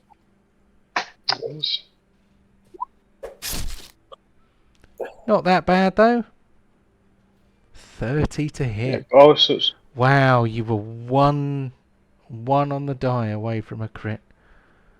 Shame. Awesome. Still. And I'm adding booming blade to that, and I'm using my cunning action, and I'm moving back over. So, cunning action to disengage. Booming blade applied. That means if he moves, he will go boom. Booming blade at your level, does it do extra damage? It does. I get mixed up with booming blade and green flame blade. They have a similar flavour. But they both scale up because their cantrips love scaling as you go up. That's one of the best things about 5th edition. I think there's no spell that is completely pointless. So, well, that's green flame blade. So what we want to know is, I've got booming blade up though, so it's fine. You brandish the weapon used in the spell's casting and make a melee attack with it against one creature within 5 feet of you. On a hit, the target suffers the weapon attacks normal effects and then becomes sheathed in booming energy until the start of your next turn. If the target willingly moves 5 feet or more before then, it immediately takes 1d8 thunder damage and the spell ends. This spell's damage increases when you reach certain levels. 5th level, the melee attack deals an extra d8 thunder damage to the target on a hit. And the damage for the target takes from moving increases to 2d8. Both damage rolls increase by 1d8 at 11th level. You guys are... You're 11th or 12th level, aren't you? So it's an extra 2d8 damage now and 3d8 Yeah. if it moves. Yep, so can you roll 2d8s for me, please, Chris? Right. Indeed. That starts getting nasty. Ooh, Very good. there we go. So 10 points of extra damage. That makes this creature blooded. So we are Awesome. looking for a blood splatter. I'm really looking forward to having some glasses again. Oh, I put it on and then took it off again immediately. There we go. So, Shadowghast number 3. He is bloodied. And he has the booming blade upon him. Okay. I am going to assume that's it for Kararuk. It is. I've used my cunning action, disengaged. Well, Shadowghast number 2, he's not going to get a turn. By virtue of being dead. I'm afraid he is an undead creature of a chaotic evil alignment. So Frenchie doesn't get him. Even That's though alright. Frenchie marked him, but Frenchie doesn't get to keep him. Shadowghast number 3, filled with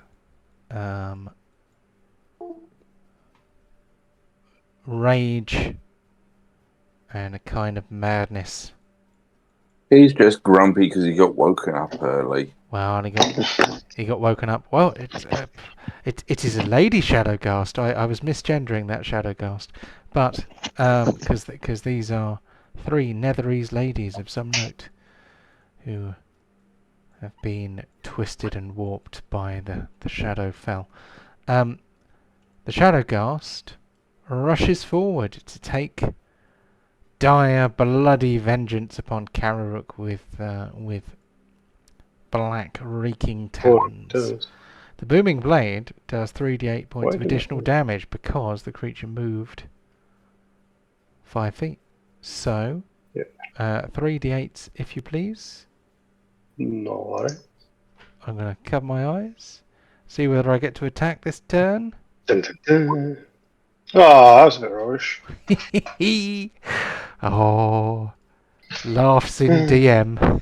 The Shadowghast is momentarily obscured by an explosion of energy. It shrieks in horror, and as it steps forward, you are splattered by some of its black blood. However, it survives on its way to you, so it may attack you. First of all, it tries to rake at you with its black, stinking, dirty claws. And shall it hit? It does hit you, but luckily Kararuk succeeds on his constitution save and is not paralyzed by its dirty, dirty claws. It reaches in for the snog because it's already had a nice cuddle.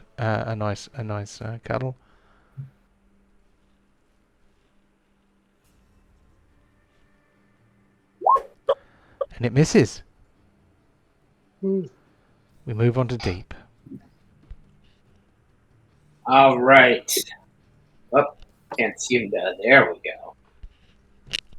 All right, coming up here, lining up a shot for my buddy. Lightning bolt. Take yeah. Oh yeah. Wait, are you the bad Kararuk? That's born bad. Ha ha! Oh, awesome. Let's see. So I already moved 10 feet. So I have 15 more. I guess I'll move down. Half an hour. All right. End of turn. Thank you. And now, we saw Michael's missus Yes. sneaking I've in got to and do out. the dishes after this. Oh, Well trained. so what was for dinner? Camembert. Camembert. Garlic bread. Hmm. Although it doesn't sound very filling, it is very, very high cal. Oh, yes. Oh, I had lentil soup for dinner. So, Shadowgast number 1 is faced with Borin, an axe-wielding madman, and Pontos, an axe-wielding madman who's a bit taller, and on the back of a pig. So, what shall this Shadowgast do? Come on, I've already injured you 3 times already. Come on. Bring it. Eeny, meeny, miny, mo. Now, which one should I give a go? I've made you bleed. Let me make you bleed some more. So, Shadowgast number 1 is going to try and hit Borin with its claws. Now would be the perfect time for a crit. Repulsed. Go on then.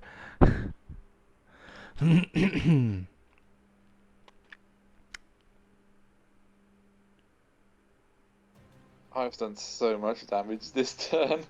And you've used so many superiority dice. Who knows when you can rest again? Not working? There we go. He's down. Oh, I didn't even have to add in my additional D10. Death from the grave! Indeed, That was fun. that is death from the grave. So I am going to close the turn order. You have defeated 3 Shadowgasts, fresh from their graves. Well, Charles not over too in the fresh. Charles in the corner going, "Yeah, you're doing good, guys. Yeah, keep going." You kept them away from me. I've still got one. I've got 1 superiority dice left. Action, surge, and second wind. I haven't run out of tricks yet. Yeah. Save them for the boss fight.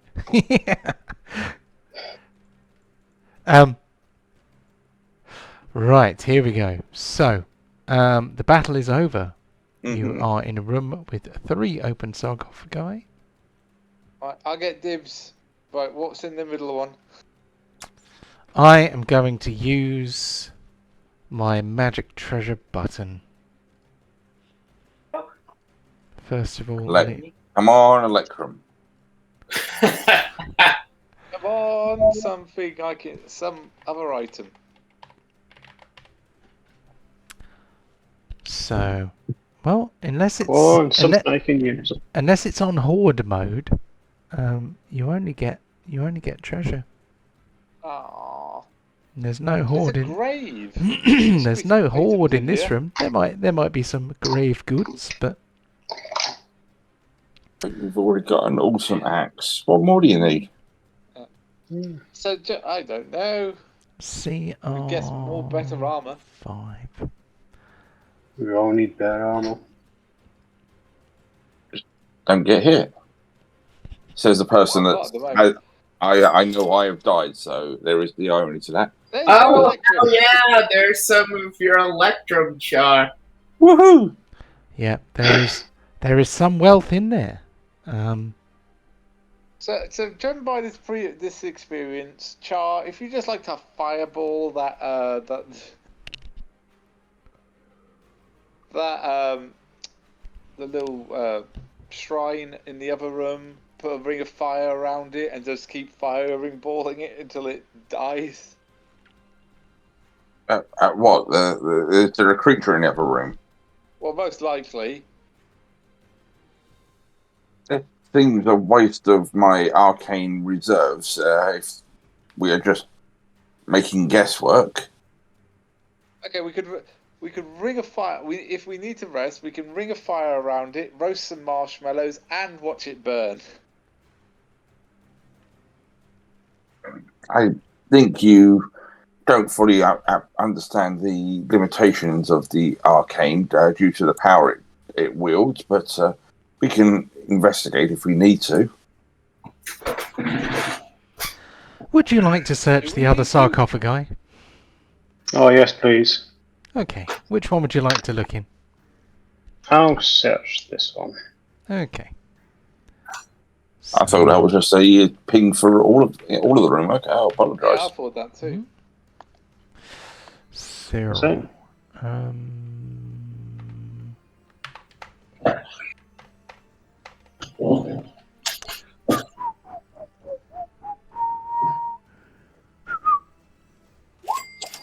yeah. ooh, the rich boys. All of the copper pieces. Oh, and more electrum. Oh, fantastic. Have you got a use for it? No.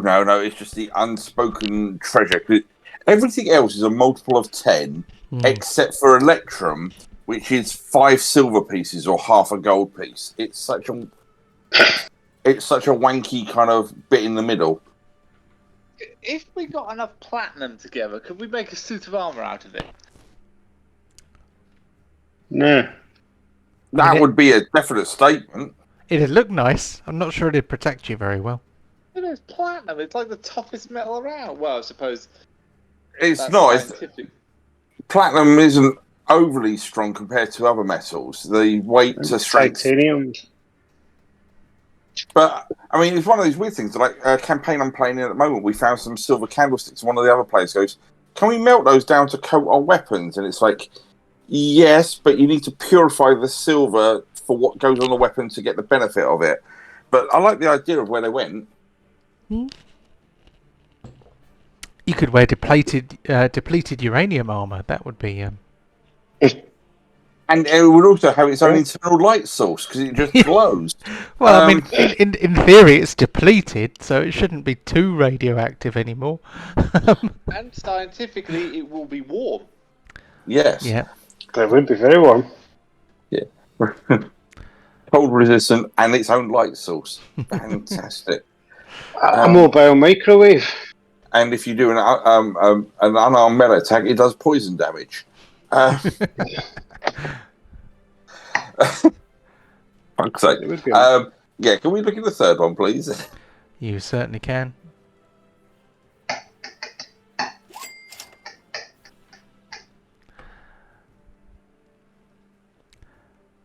I would say, as always, think equivalent value. I wouldn't necessarily say that these sarcophaguses are, there weren't dead bodies lying on piles of pennies, with a few nice, with a few more valuable pieces thrown in. It's not someone's coin collection that they've been laid out upon. But I would say, possibly some copper trinkets of an equivalent value. Maybe like a copper statue with an electrum inlay or something. It's something like that. Or a copper tablet just inlaid with their history or their life or something. Just something like that kind of situation. Yeah, I'll update the loot with all of that anyway. That's not a problem. Yeah. So and as always, I don't mind if you rationalize is not the word I'm looking for. I don't mind if you simplify your coinage. So you don't have to write down 1700 copper. You can write down. If you notice how I do the loot, I do what it is actually, and then conversion into gold pieces. So there is That's good. That makes sense. The joy of Excel. You can set the formulas up. Everything's done. Okay, so we got a bit of money out of all of this. So shall we try the little shack? Yeah, I'm quite happy just to sit back and watch you guys in action. It was quite entertaining watching all that for a Right, second half. well, if everyone would like to follow me to the back to door number 1, and Door number 1, please.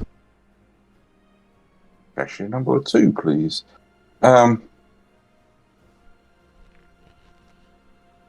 which side's the door? This side or? Let's say yes.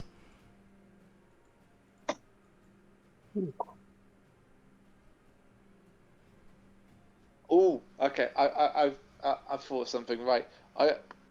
I get next to the door. Do they swing out or swing inwards? It appears to be more like a drawer. Rather so than... you It's not a pull. set of doors, it's like a... there's a rectangular stone fascia with a... almost looks like a corroded copper pull handle. Sorry. I run back, pick up my makeshift stake, come back again. Everybody ready to try this again? Yeah, I'm happy to watch. D, does this sort of count as desecrating? I don't know. I mean, we're putting their souls to rest, so. Okay, I just didn't want to necessarily offend. These people are attacking. These creatures are attacking because we're disturbing their rest. I just making sure you're the expert in these things. Is anyone proficient with implement? Oh, sorry. Anyone proficient with creative weapons? Oh, what's the term for this? Improvised weapons. Improvised weapons. Because Kara, if you're better at it, then you can. I think that the clue about vampires was referencing emo Karuk. I don't think there's like vampires in every room here. I think we can just, if we're gonna open the tombs, we'll just open them. Okay, then I switch from steak to Frenchie, and just like still have the exact same strategy. Just somebody ready to open, and I will hack away.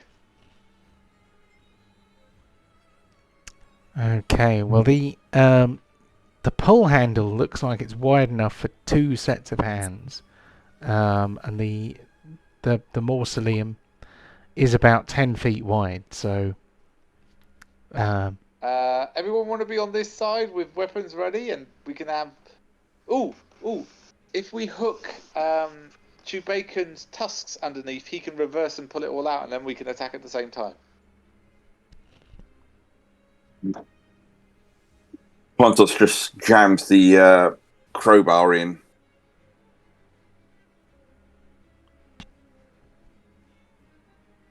Okay, so it's a strength roll, you said? yes, please. If you... Yeah, oh, that's good. Okay. So there's a terrible...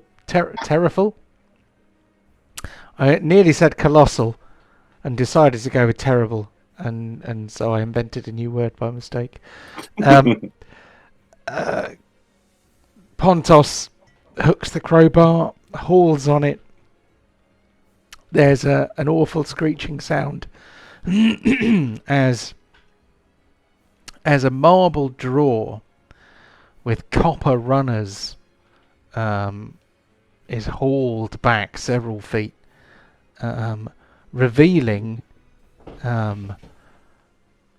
dust, dirt, some kind of mortal remains within.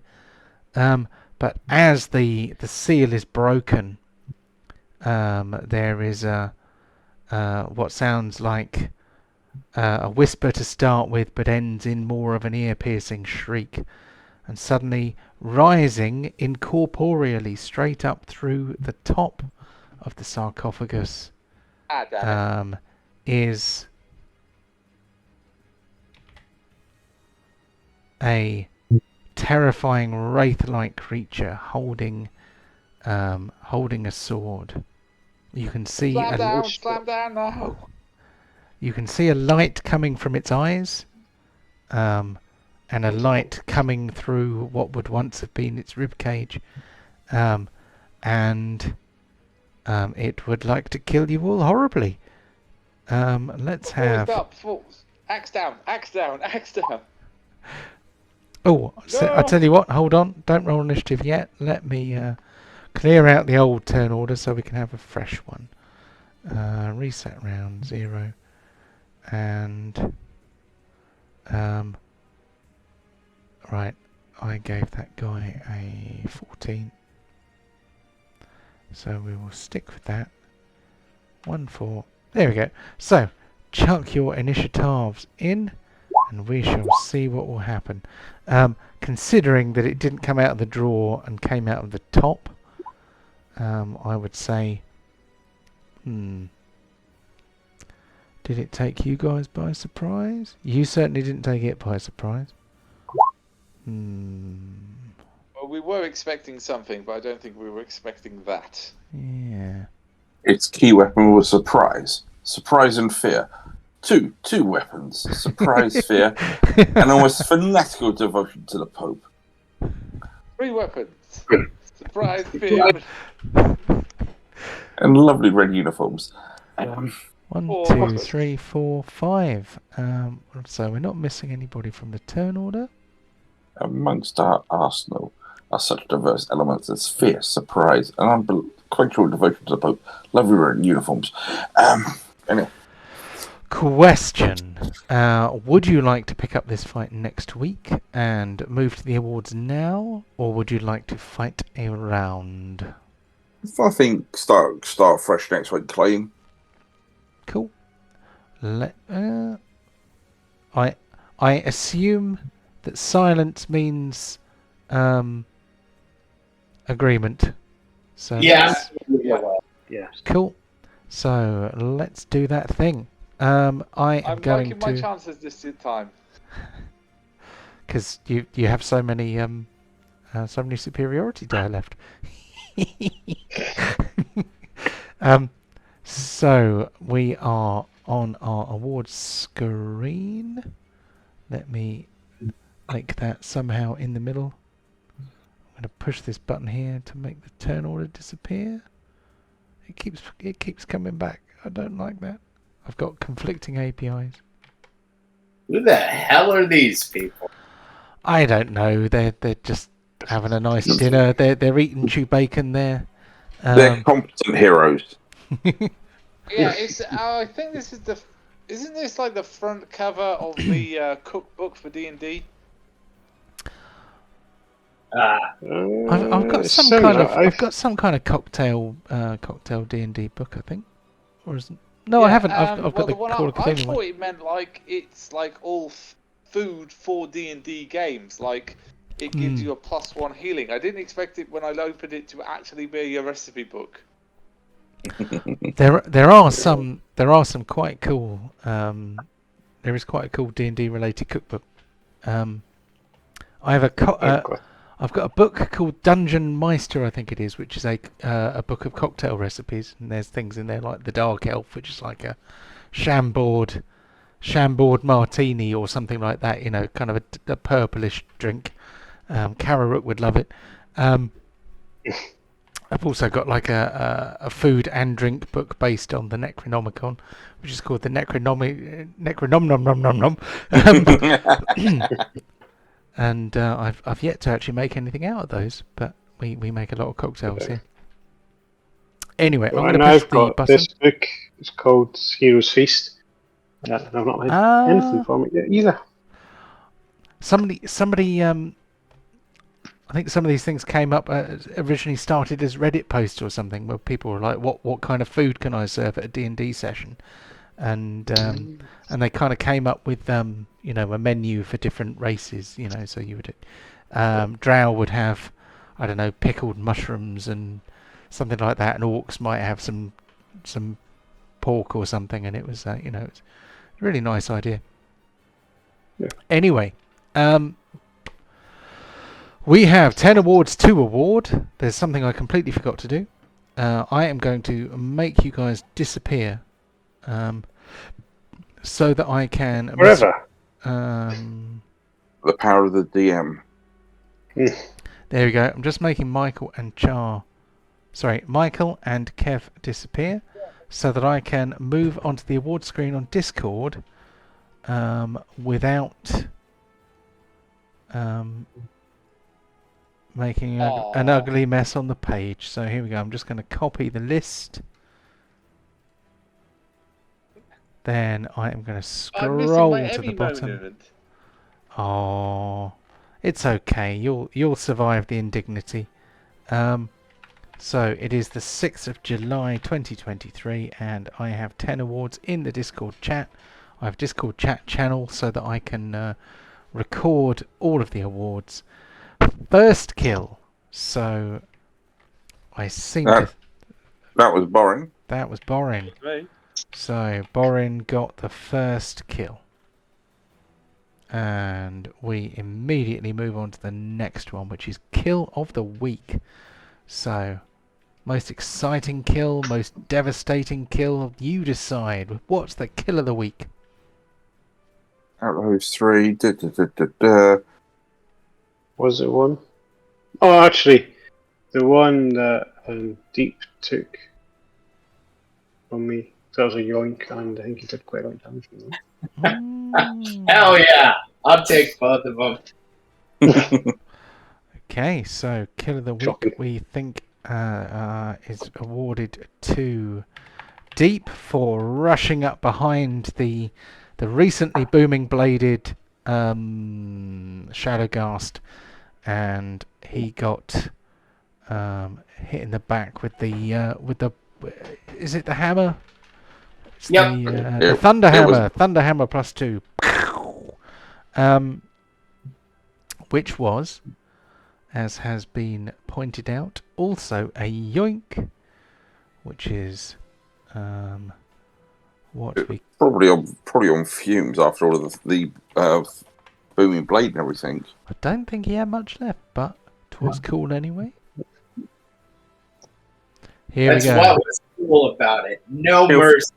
Kill from the grave. Boring got that one. Yes, Yep. Borin got the kill from the grave because that one we award Tossed it to when you kill something when it's not technically your turn. So that can be done with residual spells. That can be done with any effect that is that happens not within your own turn. So that is for Borin. We move on to damage dealer. Boring, I guess. I think it's going to be boring just through the sheer amount of hits he was getting. Cool. Okay. We dwarfs are very dangerous. We dwarfs are natural sprinters, very dangerous over short distances. The same Sounds could be about said right. for our fights. Hell yeah, brother. So for the best supporting role, this is sometimes called the Insert Cleric's Name Here award, but I don't think there was any healing done today. Didn't do any of that. I think Char just sitting there going, well done guys, you're doing good, keep going. And reading inscriptions. Oh yeah, that was quite helpful. Oh yeah. Okay, I was only joking when I said in Char, just because of the fact I sat in that fight I did nothing. There might be one other thing that you might consider. It was I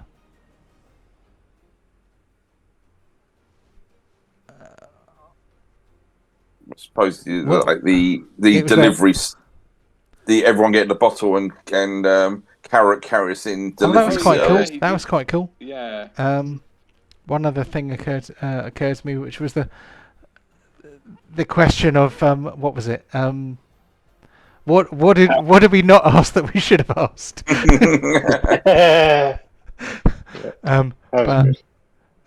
But what do we reckon? Is this a Char? I think Yeah, it's let's Char. give it to Jar. I want role playing for that question. Okay, fumble of the week. I don't think there were any fumbles this week. No, I didn't get to roll any dice, so it was fine. No, you didn't, did you? I don't think we didn't get to you in any No, in any fights. Oh, and well. so the fumble dice stayed away from me for a week. So fumble of the week goes unawarded because I don't think there was a fumble. Role player of the week for being a cheeky bastard and saying, hey, what didn't we ask that we should have asked? Which is an excellent question. I must try that in a job interview if I ever have one again. Yeah, actually, the reason I thought of that is when I was in school, they told us to ask a version of that in job interviews. Yes, similar. Yeah. Do you have any questions? What question should I have asked that I haven't asked? So we most definitely award that one to Deep. So the next one, my personal favourite, the Whose Side Are You On award.